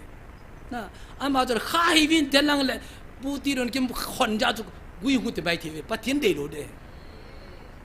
ja jo ala cha pa ja ayim sai ama chi na ga memory de bam talo we je patire si do bi kham chu am lo bung gel vin ti pa jo patinin ala cha puya pun do sa pui ama chen phung don le langa si jing kai milimu hat ten le bin kapin de ko ki phung don le hi ji milim sa ta ba na hu de ti chong ya to ja na hu lam ka hoi milim bang na hu ta be ti sai chong hi ji ding ya cho patel la cha pu phung do sa lo bu ke ma la ai ka ti ya cho aji sei pata je langa pa so lo chung ao hai chong akko na lai che me na tiu le ajo ka sei banga anasa da bo ta be sudam tang to hi ji de sei bo wa le hu bung ke de ka khwa khu mi lai ta san pha san nam pi da ta na mo ji chu ka kha ma le hu bung ke de amo chai do che me ipi a si ham adi din tu nya he Christian Church di pu Dr. Jilun kim asi pa cha paten man khalew tu na no si se tung na na chalu be de bo chu tu na na chalu hil de bo chu me ai pyap de tu le hi thil so hi e ba to phonin sim til ma sa pa la kan gon tu sai dai de cho paten tang ba no man ai la hi ji jong hi ipu Dr. Jilun ki bi 1979 kum la ni mu sa ta bo chu pu de ki chi sa ni bu da yi chi ipi Muhammad le ama ahin mo to Bible va le hi chi denomination ki ti hi hobung ta ki tu po hobung hi po Bible ta ki tu po New Testament hobung ta ki tu po New Testament hobung ka hin a founder am po ya ji Jesus Christ ta san o Pentecost ta san o chu en to Christian ki savin hi Christian ho hin ko na pa chu Timothy bung thama chu isi pathin sung hobung hi chi pathin sung de bo ve hi ji Christa ta san ki khori ke le khona pa jo hobung ki te bo ve hi jo Christa ja la hi kom hobung ala ajun ku ki hong pang de hin na ka hong pang de hin all nation every nation pa pang every tribe pang ding hi da jo ku ki Christian na ka Christian ni de ve ku ki songa jo ko ki pa ho ki Christian vai pi Christian na ka pa ai la pa de Christa so ki la pum phai ne pa jo an mu sa da jo itu sei cho ya cho hobu lam ka hukum so be jari study bolwa hi che hi ta an phon do cho amo phu lo pi cho amo phu hi lovin hi ba ki mu do ji pham de ba ki ji pi ji pham tel constitution angai pui Bible hi constitution hi ya cha aman sina cha Jesus Christ ta thi to ki tu ho pai ho do ding New Testament ho bung ho cho nung mat kha din phu de ngai po am sai po ve hi je Christa ta san ho hin kom na pa ho bung ki te bo ve hi jo bung am ho to Christian ki te bo ve hi jo ho bung a Christian ho to chit tin nam te pang de bi cho chi pi cho hi jo ki sam pu ngai cho me ya ji ba ji pam ti chlai mana chu e ba bi tam ta reverend ki ti cho reverend am pui Jesus Christ ta chu pasal ki ti cho kyang go ching ti na hin upa ki to chu ho bung mo pui ti nai bo ve dikan ki to chu bon ta kha nai bo ve amoi title reng ai pui reverend ki tingai pui ai wa ke si cho reverend ki ti lo order m lo hi chung cho na gaung tu pi ta da kya vi chong hin Bible am pui hi je vai nu nga hobung ki da la nu nga hobung loi tum hobung a kim do nu nga hi gaung ki sim hi ji am pui bo lu ding he ti chai wa da na ki ni lu pi chu me mi chu thut ta he na thut ta cha da la de ti nai cho thut a ti da la de ti nai cho hi ji ki sei pa chu hi la hard vai do vai ila ken ka si pa si chi ai pui dino me sa bo ve khom hui te I pham kan ti ya jo hi ju tu na u pa nun pa ju se ba he lai ke sei pu ku Jesus Christ sa su ka pum khani pa sa ga ba pu hi na pa ke si hi ba ko su roi be chu kai bo ve ti chong tu na hi koi pu na mi chu bung hi isu piu khai pu ni se chun hu bung o de hi bi chu a tha li ni ne ve ti chong lai ko ma founder hobung ki to founder lo ke si song founder lo hobung ki to founder lo patin ka thang wa ta ji pham tai le do sei boy ka su mel the lo ve patin hobung ji pi ham he ba ka kom le pressure ji pham tai le hop som pi ding ki tup lo wa ma cham pi ki tup lo teng le ai poyong ki lam ka yu tin mi khar ki si muti di ka mai thi cho dana ki si chairman set ki lang ti mai thi cho ba do sei boy pathin man cha ji pham tai le hi ji pathin sung bung ki ti formless systemless hi pathin laga ei pui de pathin ei pui de ve cho pa theocracy ti Christocentric and theocracy de pathin so ho bung ki ti cho theocracy na lien pe kim lo ve อามันไอ้วีเดียวเฮว่าปะทินไว้หอมในดิ้งนั่งเลยเกยไว้หอมในโหลดิ้งปะทินโยจีหอยมันจะดูตัวไอ้เตตีเจ้าจีไล่ไปแล้วจนก็มาเรียนกี่โลกินฮิว่าตัวอีบอลโลที่ว่ากระเดขจีแปมตายเลย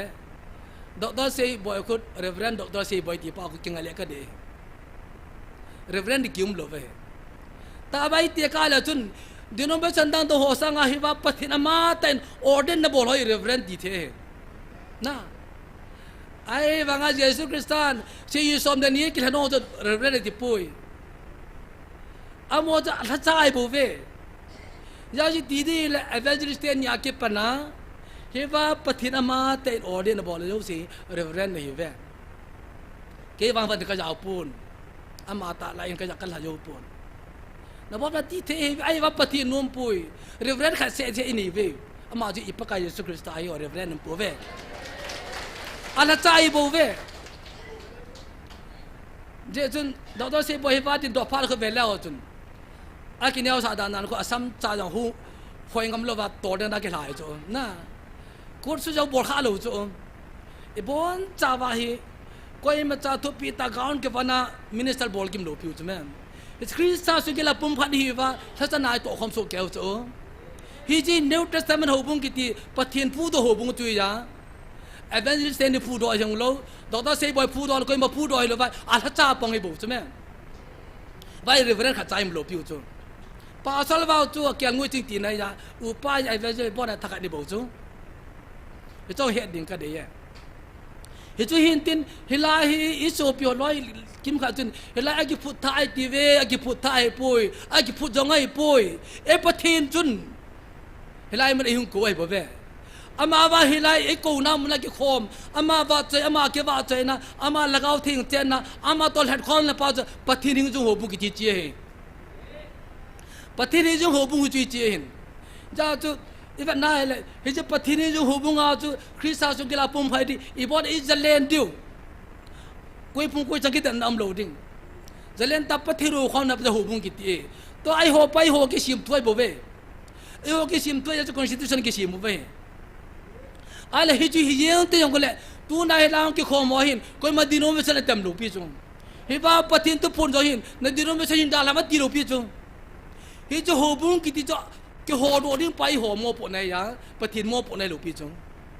หัวบุ้งพี่ฮัมติก็หัวโดดิ้งหัวมอปนไหนยานั่นต้องเลยกิชิมตังกิชิมิตังนั่นอีตัวนู้นจะปะทินทวนแต่ดิบ่จงยาจะปะทินอาเกลขอเปลี่ยนจูนั่นต้องเลยดิโนบิสันกิพูตังอีพีกิบอลตังวายจนอีตัวนู้นจะทุกิตันเดฮิจิอาจูอีพีจนน้ำปีหูดึงอาหุงป้าน้ำปีตุงโดดึงอาหุงป้าปะทินจนก็กูในหุงก็วินที่อาเซีน้ำปีในเป็นเตาวินตอนนั้นมังวิลกินนักตัวเด็ดอาศัยบังกันหน้าตัวเหยาจะตูน่ะอีทุ่งไงโลจีวะอีสิ่งไงโลจีวะตูน่ะอีตะบังกิบกันที่ตัวไปอามาสังอาจะอีกิสูนุโจตากิสูนตาโลพิวจมั้ยอีปีฮัมโหบุงตินหาดใบดำกาวยูทูบมาเมียเดียจะหาดใบดำกาวเว้ตูจังอาลุงขโมยกูโหลุงขมำใจเลยเมียเดียหาดใบดำมวยลุงขมปีนับปังกินโจนะเฮ้ยบ้าโมกุยลุงคำว่ากุยมากิลุงคำโลตูเนี่ยเฮ้ยบ้าโมนี่ตาวดิ้งเฮดังโลไปจงโพลิน First Corinthians บุ้งสมเลยกูมาอาจารย์เนี่ยกูเฮเลปะกายไงลูกจูก้าวสับจังหันมารันท่าที่จงตูนายหัวได้จุดเต่าไงตาจงแล้วจะปะกายปะคนที่สงอาหูบุทัวเสียทัวเสียเลยทัวหินเดียบอนหูบุจะสุกันที่เบสเยวันลุงดับเบสอะกูเห็นแล้วปะกายไงรู้จูก้าวสับจังหันมารณะตาปะกายหุ่นนอนตะกูจะละปะกายหุ่นนอนตะกูป้าจนสะดมนังกอมราไม่ละกัดกิกูตะบังฮิโจฮิจะกูป้าฮีมีหิมลุงใจละโซนหุ่นกุมลาไม่ละกัดที่หาเดียวตาจูนคนดินมีแต่จูนไงลุดปัดที่จูกุไม่จัดเองเอาไว้ไหมแล้วจะตูน่าจงอีโหดดึงไอทิลตะกำปุยปฏิทินก็มังไงน้ำทุ่มมังไงปุยบุปกายมารันท่าติวตะกติอิน้ำมิตรหิงไงดูนั่นกูรู้เทวตากาลายกูเดียบุจุงกาลหาสมาจำพัลไปฟังจำดูโตเดียบุจุงตัวจงกาลพัลเลยกูให้มีว่าปุลปินัดเดโมกูมีจานฟอนลูปีจุงกาลดูนพัลมินเฮลัยน์ฟอนบุจุงนะเฮ Hei ba evangelist ni ko ma ikat tidu tam tong ki dong thau bo chu ya chu pathin na taw de ding mun hen lai hi na politics yu lai hi the front line lai chu hui thau ve hui thau hi ya chu gar mun na gar ha ta na kap sanga chu helai mun ha be na belin gar zo ne zo ai gar zo ne zo ai ya chu len naw te ho mo pen phan nei ta pui e taw na pin pau thil dang ai pun e wan ki bo chen chu pathinin gal mun zo sa gal Michael Vantil ko koi pi tai ti pai hung ki ni biem ngo ti lo pi jo na o khon langa mi al ho me hung ki hin nai vo ati lo pi chu me gam ki china Michael Vantil ko koi pi ta ve ti jo alom na mon na jang da diu atamon ma jang da diu pathi order nei bol bo jo no atam zoi ne lo din kyo cha san ho ki he ala nga ma ko laung ki da la gam le ta khi da la ta chu ve chu khu athu khola ka do ai le amon ino wa hi pui ki viang jo talo aviang ding kim talo na hong ki kin do ai ti chu hi ji pi da lung de hi bam tal ha cha de lung chang ki pi talo pi chu me ha cha lung chang nei ta po vi pi jam tai le i ga sa ding pa i pathin pa chu tun i ho di ki sat pi ve ya je velo chun samaria kum kul la chu samara mi pha mi li chu pathin han sana pi chu la amo ju gar sa ki go lo pi chu mial ma ko ma ching am ni ki chu ko ham no he je pathi ji mi pha li ho chu han sana pya so le la no mial ma ko ma chi chu thi te te rin kho wa chi wa ti sang win thing jung so ju ni ta te ki ti da lom ta he chu la ai vai chu han sana pa chun assurance ka pi u chu assurance ka pi wa achia la chun amo chu koi amon agi kin am naw chu ni da cha kin ni kha ti da pathin amo cha man cha kin na se pai sang tam ta ki tol panga gol ga sim pi ta cha la he chi pathin chu tu nai hoi man cha nung ma chu ipida ga thal changa ki songlan dai bam ipra mil homa ki songlan dai bam ipida la kani ki bol mer cha ki chori ki padi ti bam tu na kani bol na kam jo si thari bam na lai chu agam thing koi ti pa chun gam cha thing ai koi nom lo vai le pathin amyo chin ku ro diu chu agam chi da la sa diu chu me la cha pathin na sei ba ka bol hi amo sim ga ko ma sei ba nga chu amo sim ga vin min pathin lem ga yam no nei lem bo ve ipida nei le iti nei lem ham tel hop sam de pi po ve fan ka thin na go ve de chu ji nei pati po vin ban bang ko che ko han ta len hela sul ma kom de ti chula tu ne patin patip ta ta han tu na hilai na de mo wa amol thang na taw na wa chu hilai sang a patina sa jo nei pi amia che ne no vam je me da hoi de ta ta pen nam lo kho ba ka ta wa hi cha ga ame ti ko rin che ni ne no vam chu de kyong ka ta tang o so chu de lo hi ba ka ta ong da don bu de kal wa i ma cham lu pi chu jang pa se ba tang ai va khula na taw da ju sang ai ji va ki phung pai bu chu e chu kai bu chu ya ji va sei ru ja thil cha ja no taw na ja thil khat chang cha lo bu chu ai va mula da ma na taw na va na min pha pau chu he va pa he pho tho bu chu me ya chu tu na hilai ki phung hi pathin he ti na phat chit dam number 1 adam ho ji e adam ho khat chai la chu lu ngam nam lo pi wa pathin lagao pui hoi de li ha san de pi vin tin hu ta tao su no kha cha hung ngam lo hi va ho koi ma cha ki chalo ipida ki cha lam ta mi to kin adi ti lo pi chu ka hi chi ngung la ni sa so la ba so in thum la ma thum e ki ti chu khanin assembly tam ta ki khom han lang ai pu ni sa thum la ma ko na ni so la ma du nei bo ki ti la ka chong au idin di chula koi ki cha ti ki mu ye u je di lo dan to ka ti da ai pu ni sa so la nga so ai pi ti chu ka chong so la ka din ngam di chula hi ji han sa na pa thu ta pa ji han sa nei pi chu ki mu ye ku pathin il hon bi ki mu ye ku ai ba ka si chula kha me lo nga chu mi che ba hui su nga tu cha da ba vin da pang chula chu ba ka su la nga mo chu kun han sa na pi ami chu na icha te mi som tu mun kyo wa mi nom ta ma ai gap ma wa au bu lo ba cho braza ka wang ma chu sunga ke ka pha thei lo bam ki sab lu thei lo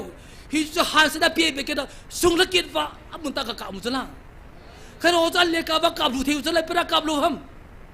pathin han sa da pya patira man mei do da pyu chla mei do chu hi chan ke ya pathin mir chen pi wang chu pira na sei lem na la yo ham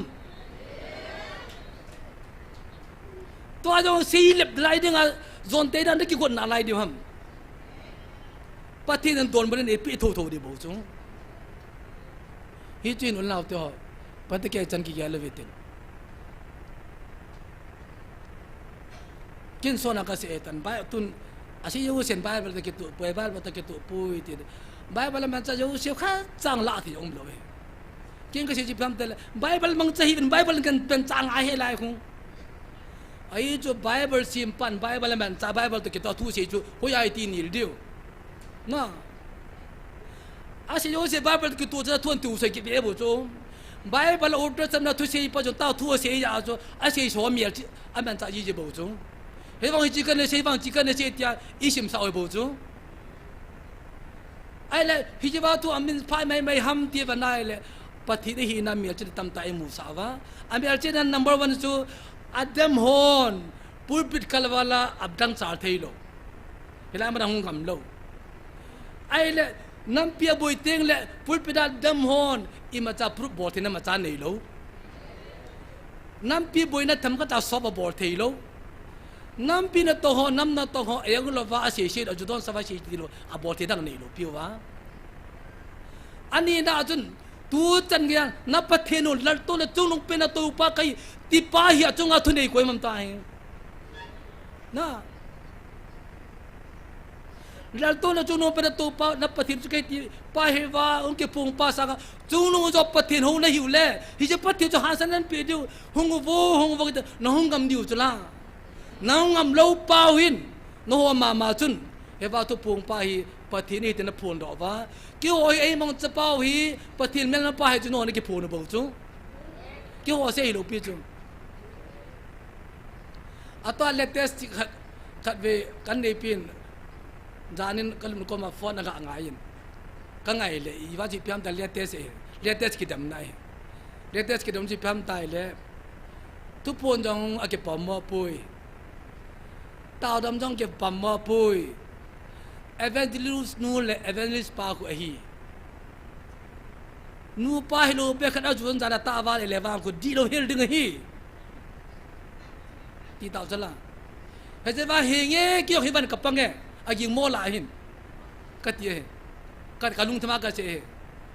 nu pa hi lo wa ki lo le te ni ku ki ong ka gin mo hi ipi ya ka gin mo ham te ke to ki vet chep ka he cái gì lô bẹ cái cha lô bẹเขาtao khu vực kia và cấp phát lô đi ra mi cái gì mọi na hết chứ và evangelist đi kinh mọi sẽ hin ama họ tự kịp cho mà agin mọi kêu ông cái kinh mọi ai là asun kí đồ một bộ về pathin na mòn hết về na ai là pathin từ bao cái đăng khát sinh cái thế Joseph chun mere chun nào vật sa cái bụi chun na ki chen pi de di chula na ki chen pi de wang apil ha ta na ki temet pi lo de di cho ali pui pat ui sa la sa gu lum pom the po di chula Joseph le mere ko zong de ta kin mo di ha na koi ma ki ging mo khalo ki mo ngam lo ta abia chun ka ji na wa pha chu wa te la pa na tong khaing ki te le chu ta ki tim do di na ki tim do di na ai wa sei pa chu na to so na to kha lo de ti pa cho tha ni cho bol so hi chu asu bo lo de ga cho pathin man na to di sala ya evangelist du te ni thu hi koi ma an ka khulim bu po ve yet tin wa chai le asu da ja pha nam lo wa kom ba ro ma khu ti ki jam dan ko ki mu e na he ve ale i ho di gin mo sang vai a yi pa de gin mo lo de ham na gial tau tu impu te ti lu si i phit hakam de ve kyong ka ki gial no ne ki gial chala aji pa de kin ka gial ji pham tai le hi wa ke man cha khom til cho mai tan a chi do ong le a ji pa ko ma to han lang aden se pun hung to han lang ke de cho i piam ta la ta sa ka biliam liam lung thimi chu men na hi mi yo sin ni chu men ale i pi ta ai la tua khu iso pi nei pa iso pi thang se jong la ga bo no do thiam na asuga i pi pru mo ham chu khu ama na sung thu a he chit pha na chu free tam sa chu la na free tam sa he te pa hum sa pha na chu pathina ma ta san pa ma man cha chu la a hi wangin ama ni mi hi ma he ki par the a ki par the ja pha sa ta na men pi be na hoi tho the hi tun pathin ung sen ba sanga mi chu albagan the ta wa hi tun building chi ki sa do ai ama su ma ki sa do ai pui ulen na ve sedi ki chu thoi pa ve hi to zo si ja lu hung hoi tho a ki par the hi inu ngai na ai wa ki par jong le pathi la sa tam ta ni je na ni na la ye ale hi wa de mo chun robar ko phin ki vin len to la challenge bol ve he robar ko pathi nai pui pathi na man cha zo he iso piu le jang ai pole zo to kyo nai le robar yin ko si kitang ta si chu kena ka kum pa tam zo ma ko in sunga kin ti pro ki ko ye di chu i ko zo la ama chama chat lo poi di chu tao nak kil dal iso me lo de kha chu iso pe robar de hin thang len se hin an ku te hin ji ne han lang sa ne han lang tu ki ne ti lang ngai cha chi chu na angai cha chi hu chu me in palo pa ki sa van lang lo van a je cha to ki ka han a dei chi chu la ai wa amang cha pa na man cha het par ko ma pang am lo chu la ya chu sanga no chu an dei pan ama no me ti pa chu sakon ni vul pa chu ba cha si kam ta lo pi chu la ipiya sing am loham tel achim pa chu na ngai cha pa na man tha ni lo pi chu me ya chu tu na amo ho ki vai pun ipu doctor he gi ne ya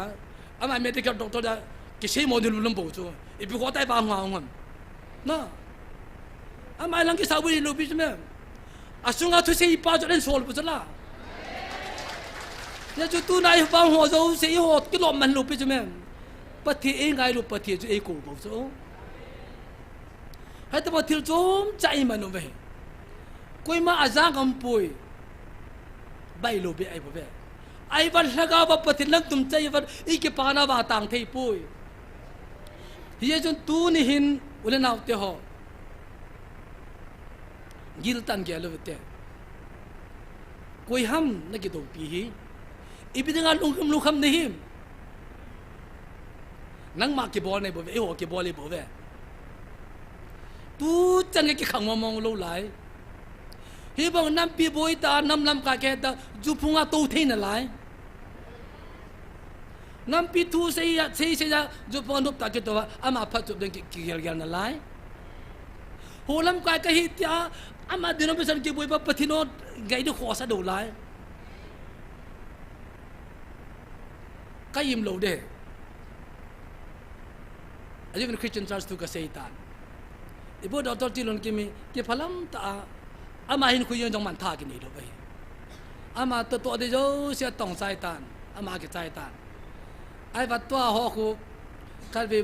sental na tong ha ki kyo pya hele. Ibi dai lai na khaw ham. Phata set le e ho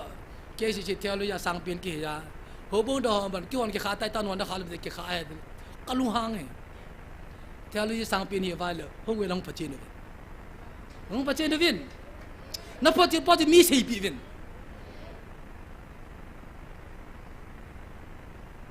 cái tiền này giờ cho tôi cái học công mà trang là chỉ biết tài lệ mà sao cho đọc cho bút đâm lại à chú ngắm thì ngài bùi the sanctity of the church and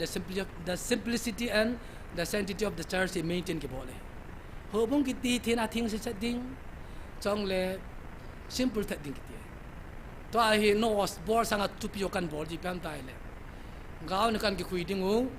no ha vai cross khat ding cái vai ke si logo kan ke ta be de we chu no sa ka chun da bi chu ke ya tu ka lagao lu mi na ka ba na ile ipo do dol ti lun ke ma se yin ho bung pa thi no song pum ki te pa Christian church ki ti pa ko ho bung dei pa ku song to pa hi ku kho da la tai ta ka lai ku kho da la tai ta ka lai i pham tel hoi thoda dim ta ve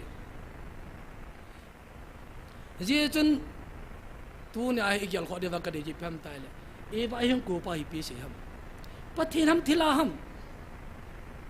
pa chi no tin to a hi gamlel van tin gamlel an se banga pathin to kido na hi lo de ta si patoi pathin to kido hi ve min pathin to ngayam pathin to kido pan ko gala zo ngayam jacob chu pathin to kibut wanga chu ngai lun da akibut pi he pathin cha ngai be sa kidal pi he pathin na bo to kan ni hab hi in ni bo to ka halu de he ta kal cha ke ngai lun na he na eu kibut pi pathin hian na sa chu thela he ta ki sat pi he ju wang chan diu nam jacob pa chu trei nang wa pathin bo dal ha pang ta pathin to kidal pa chu wang ko na ki chang he yo wang chun thila ne ta ki sat pi ve na ki sat pi ju thila ai poi pathin to ki sat nei bo ve na ga hoi poi bi long ai poi ai wa tam khol ai poi me le poi pathin to ki sat nei ve ha ja mai jam de ve ha kai ka ha pi ni chin ai ri a khoi ni khe phal he lai pathin ko no in dal tho tho dei bo ve ya i ho jong to sangkaya te ni chu gamna ka ki hol bin ti ta chu a go hol ja hing na go hol to lu pi chu me a thi dinga go hol ta bo chu to jong hi ba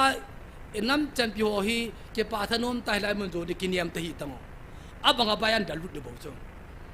abanga bayan dal lu de bo chu me a lia nap to thi lai ke kan dal lu de bo chu a chai na pathin thu tan tho tho di pathin lai a thu tan namun kamun thingai di chu ya chu thila to de bet be bin hilai mun hi thilaw ki phungo zo se hi hilai man pathin tu tan namun a hung bo chu pathin a thu tan dangan pui vai ha ong ki pui bo chu ya chu hilai pathin a toy ki chi se nei je chun ho bu lam kon ki yelevin hilai su mang di ti vin ha de me dam bo ve ava i chal thei po ve na aba de chal thei po ve i se mang do thei di po ve no bu sanga ta so na su boi thei di po ve ani pa de ki ve ne Christian church sa danga kan ma fria kan se de ma ta na kho po ha de ban dam va press release bol va ha ka ma kham va le ko ma cha kham jo lo bu jem be video to kinai pin te di cho aki thu yo so agam na jong kit long lai jem be video to kinai pin ho bun ni cho ki thu yo va jong ti pyam tai le ade de ala sa va ade lo ala sa va ai chu mi to kinai ne ho chu anu ro ki de lo so adi lo dan ka si no be bo ve he ya chu center to pe te le hilai chi yo si ba no la kilometer hi kil lo ve ano la ngam lo am sa no ga la ngam lo am so ken na lai chu he chan ke ya chu mo jo til de lo ka bor chu mo na ke no ta chu aban chal lo ve he ji bi ham tai le pathin a kha lo wal ton kha the pum na te pathin no han pi lo wal no hanin ke chai pun te na pathin tu le hon tung do po te pathin tu sai hon son po te son le po te ye chu na ko pau hi thila he til hung proof mo bin pathin te hung proof mo bin ji gala dam ki chai pun te a jo de le ji pathin na ko ma hung de lai de Devin soul kiti por chu se yo Jesus Christ si yo chu that bit linga ki ko ga namaskar sa government ko ma permission ka kilai tim bu chu no ko ma permission ka kilai ipi ya chi ham tala mahin oi cho ba di lo khana hita cha aman order saman da chu se pat ke sa pati de gina he cha chi pi de he je se ke ki ko ta ve tai pang he he je pur ki te pa hi milung the mikita mi hang san he a san la kita na mu ja pati ne ke mai to ba ki mu sai cho no hi lai de moi patin ta san mi hang san hi lo phat chum ki hol min phat ko nai bo chu to ta hon dai lo piu chu me ama wa pathin na ko ba na kitin ti pe te de ba pa de lu be de chu ba pa de lu yil de me pathin dam ho pathin mo ba lu pi chai na tun policy mai pai la put e pu beren hin in dam piu na sta su gan ti chu a ha lai ta ti mi man wa le sei do ta chu la esa tem ga si asi sa banga ma em a ka su mong to to de ti cha chu la na a ha lai ta le sei sa chu la he do bam a to pon ki pet ti lai bu chu ka su mong to ta su mong ho la hi chu ki chai na lo ding hi par ka le jel banga an dan chu na lai di chu a kya su ti lo pi chu me BJP ko ma la ya chu a hing hoi hoi ja kur sunga ki ba ta bu chu par ka le jel banga chu de tu chu di tam ki tan te te ding he che banga tu nia he lai tho ta phat che nom lo wa tha the ki ho nai lai dam no si chu par ka da tu tung ki tan te te di bu chu ki tan te te di bu chu pathin men ha san dai wa pathin ga hu bu ngai lu dai wa he lai mi ko hu bu me tan ni ngai lu no vai mi hoi tho ta nong se video chu na he ju tho ta he le ali ko ki bang chana hi hu bu ngai lu laga mo thang ngai lu chu hi ki le khom diu he ba he nang ma pathin le mel pon hong wangin jesu kristal mel pon hong wangin tila nai bo ve apa sa lagau the minin na jare so minin ponin iting am diu chala hi til lagau chu lo pi chme lo pi chu je chu no naw te ho masanga chu pathinon ma no ma hi tu ong boi lo ya tu pathinon no ma hi hoine kai le ki chai je ki ke do lo ve to hi masang ta bangai ta pui ni nung ki ti tu ai tai tai ta va no le se di ho dai che yon e se tu to wa pathina se pai kun jai na kum sam lang mai pu gulur go mi ja ki thiam te sei te talo ai va hi va tu po ge chi se la se he je va no le se aning lia hung boi da si ta bu jo na me khung ki hal ding ai le wal hung kan mang khil mai ti cho ai va ma ta san ki tim na wang jai pham tai le ata sa da wa ka se de ti so la na ka se de ti so la he chu hi a chu tu nya ya u me ta chu ya chu tu da gal I ki cha no wa I ja mo wa he lai de mo ki cha he lai de mo lu kham he lai ta so ki lu kham lo pathin ki thang wa ya chu tu da hi thil dang lo a de mo ke kha ve gro ma he ha nya ni pha na chu a de mo ha pan vin ta ka se hung ha pan til wa dang lo chu hung ko vo til hung yo to lo ha de hung da bu vin ha de ma de wal pathilu pe mu wa diu chu na yo wang so jo la kho poi pathit thang wa chim thei pu ve ai ba hi chikal wala I ho di ve sa the lo ye ba chu adangum lo ha de ba dam ba gali tu di ham thina man na tu di ham hi teung chele amo na ta san pul pe dong ha san do hon ma chan bol ti ti lo teung le he la an bel tho tho di bo chu na he lai mun hi pu ps le pu zal man ho pu ya tho o man nam pi ai pui nan pi na taw na ke mang hai pui pathian joy hi lai mun hi na front line na taw le ding munu ka kong na mun hi ati ja chi bo ve hi lai mun hi ku ki in pi ai tel le ai la wala ko to ke thua atun do hai pui ho bu lam ko ke to cha da pu do hai pui pathian ama ten mi men abu pin again tiêu bukim lom na pa cha ki phi thinga he wa mit joy ko la pan lam ko lam ka pan sa he wa ho he ko ma la pan sa pathi I thang wa sa wa ama na to na bana akide anil dinga kim poi ya cho pathi ding jing na tong jing I phat chen na I thu sei lai ta jong lai mana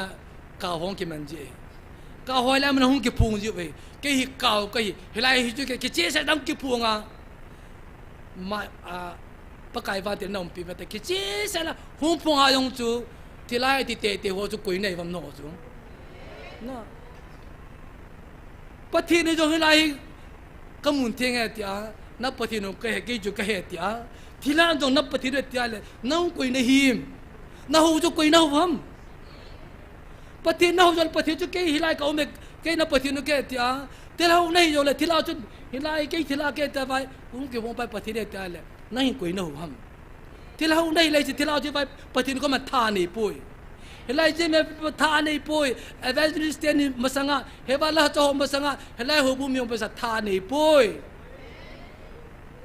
ya ju hilai ne ta mai la pathin to kidam nahi pathin to dam nahi sa na tu hilai mun na hong kam poi namang cha pa I je laga hom tu hilai mun jul uri ding hasan na pi yo poi ye chu no lao te ho helai mun ne lagaw tu se he pun pin tha tu se yong hai pun nam pi isu he nam pi isu yong he he ba hi bun tang ho za revival chom chu me revival he helai wang not only just a revival se pun nam pi tung ding hong pa patin chun he wang ki khom win ta na mang win ka ba cho la sa win wa cho la sa kyo he pun he ba cho la sa ting le ba mi te ki hu jo me ti pun no pi yo cho na van mi chani tho chu la bol pat na lung sen na halim noi ya van mi chan ka thoi te pa chu jan hi du thui lo pi chu ei pin ma sang pa hi chiang mo da ni mu chu hi chin fi lo chu pathin cha te pathin to hin khom pa hi pathin in van mi lung sen na halim noi ya van mi te to pathin ke ba choi khom hi chu hi chi ta banga hi helai man hung taw win ka si ngai win ka ko na hong win na ngai chan no ka henai gali ka kuna ngai bobe nagalo ke man sa langi ti pa hi ita san lo divam ta san le ni ki cha lo ding he ta san le wala da jam jing ding he ta chu tu nya hi nang ma ki bol ne na jam chu nang ma ki bol I jam e ma ki bol hi bobe pathenin o khut lang ho ma ko lang da la be ti khapui nagamo zaw be se kinia tum na ti khapui nam mun ta da chu Michael va de ka sor pe ti ai bo be ipida hu ki ne be mi bam tele ikiba to bale ikisu zo ta lo chala ai jo pathit tha no lam het ta lo Michael va tele lam ke ta lo pi je be I mun tina ju ikisu na lo ya pathit ta ser va ikisu lar chen lai di bo chu kisu lar chen lai du isa to hang san lo du a chai nei Bible khat sim dong katin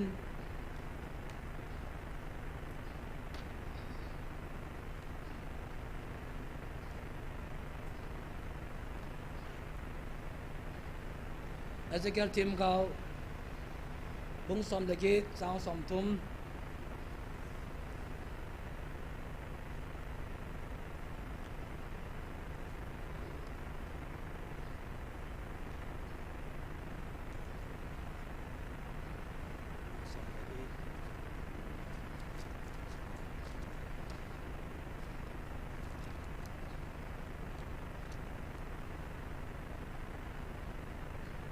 pakai patintil se ye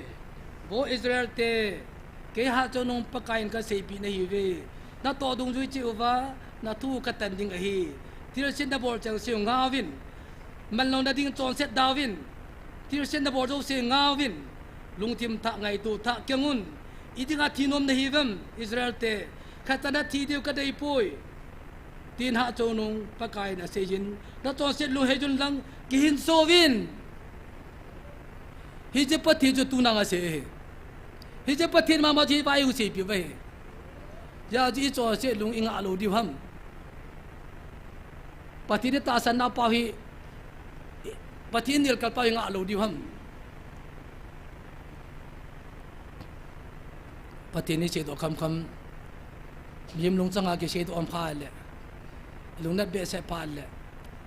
hong ke au do zenin bi mi mal ke ona te kilozin pon at besa ke se hin poi tab ulan na ngai ma kham le ni ngai da movin al athu wangi thil kho hi ti len ke ka mi ta ve je chun ting thi ute he wa ta ho hi na to ni lo kai po ve mo lam kai po ve ka mu ma hi nam pi da thil ke mu ma hi asun ge la ka phatum na omin nam pi ka pun na naw omi ye tu chi gel dem gel neu hi be vin nam gen thena va so tan tu changai pathilu han na ki border wale tun so na kile na chum talo dingai ye ju na naw te ho lungil ten gel khom ti ta pakai na ki tim naw hin tin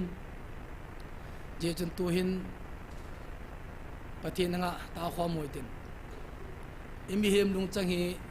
pakai kanam sungba gimbon jen latan ti ti lo dang poi aye chu I chon che di wahin am ai do che di wahin mel mate ma sai mel che di wahi je jen pathin hung kum than la bol pan kalung nei kalu he ne di wahi po le bo se di jong ka sang vi pakai ti chu I ji ti lo dang am poi ji chu tu ya nin tu nin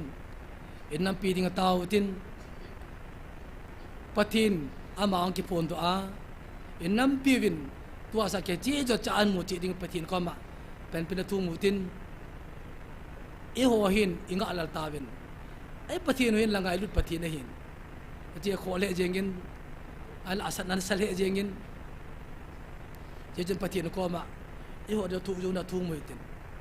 tu le in nam pi ding jong email mate anga mel set salu di win pathin tha tu mu tin adi da boundary line front line na inam champion alung hey yuwa pathilu pin amun na divin ta na mangutin indam nam ka hodin ta na mangutin ichong choda eva evangelist ten hin robert na hin eva la cha ho chang hivin ibon chawin kitau pi tu jingote didan tina satanin isu pi una man cha vai la hi su se te de go no hin ye ji ho ching thei witin ding chang witin pathina ha tan ke tulu nute ti ji kitip na be na hin tin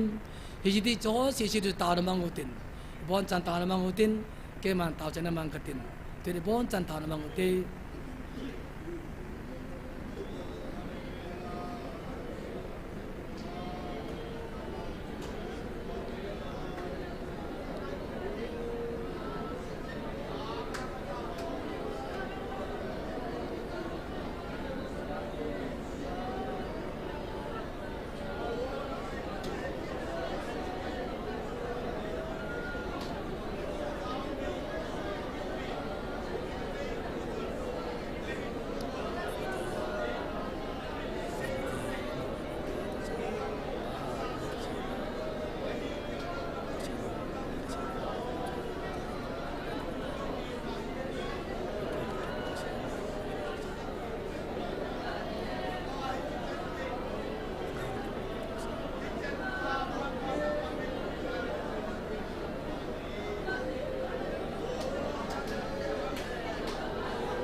pakai ngai lova kapade ta pathin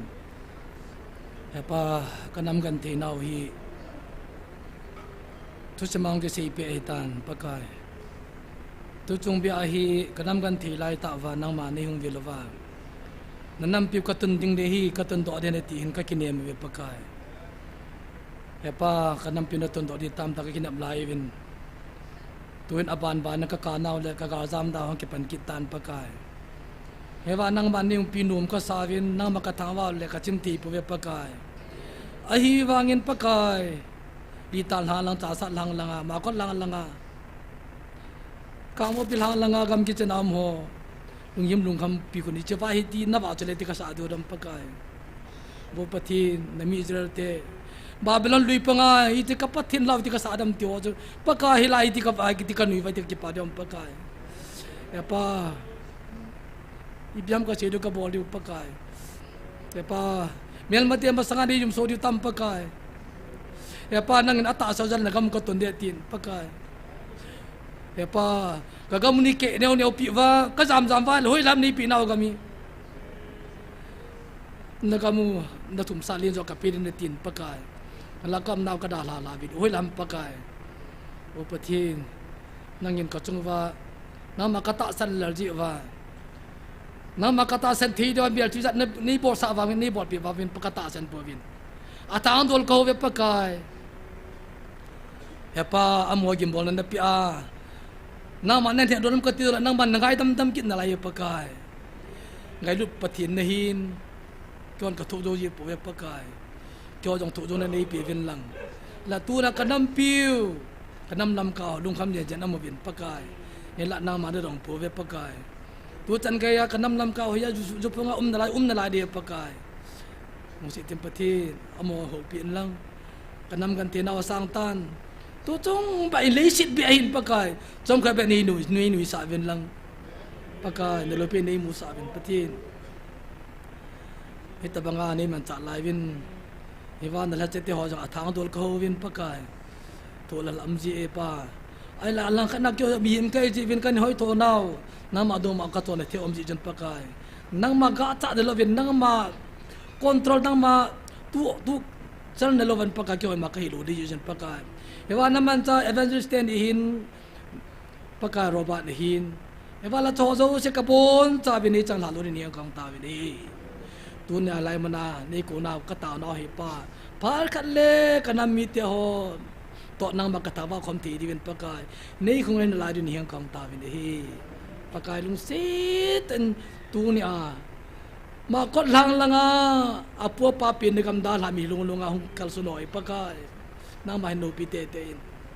sa sa lang langa mi lunga itlaga lum ta ki cho na ma no pi te te pakai nang man bai kal van te la ta gam ki chana ko ki pena veti amo nang na mo pa povin I have pa povin ki cha ve pakai he pa ilisa thim ga su pa namu sa ba mo mu sa teri ni ha kang ta ve he gam gitina front line am alung ne tam ho jong pakai alung chung su khangin lang pakai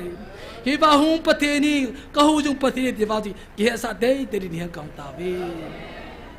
pakai lu si ti pathin ka ta naw ne sa pi ven lang ka hu ka daw tio ne hu do pi ata sa hu do la ka hu do in nangin de gam mo thing koi ne ti ne kyo la gam ne thing ka koi pu ve pakai na lu sin na ka che di lam pi khat cha om poi pathin amma wang nang sa ta ka tawe kum thum ding ding ai tain na tu pi khat ka pel pu ve pakai e o pathin lung si tin pathin nangin ta na mi sai ne ti pa ka mi sa lo ve pakai hitiu jona ke man nam pi tunang na ti ata sala nam pi ka tu na ti pa jona na la solo na kitim na tu cha da yen pa ne me ting ka ta va ni tu nan la cha mo pi ni pakai miem nung cha hong kun da ngai mo ki se kham na thu hing nang ma join anga ho zo se lung thema on he men thu se pi la ngai na thu se pi ni kang ta ve ni thang ba pa ma na wang bo na thum khong ba changa hi e hu ying wa jesu christ tam na ni ha kang ta khom mo hi amen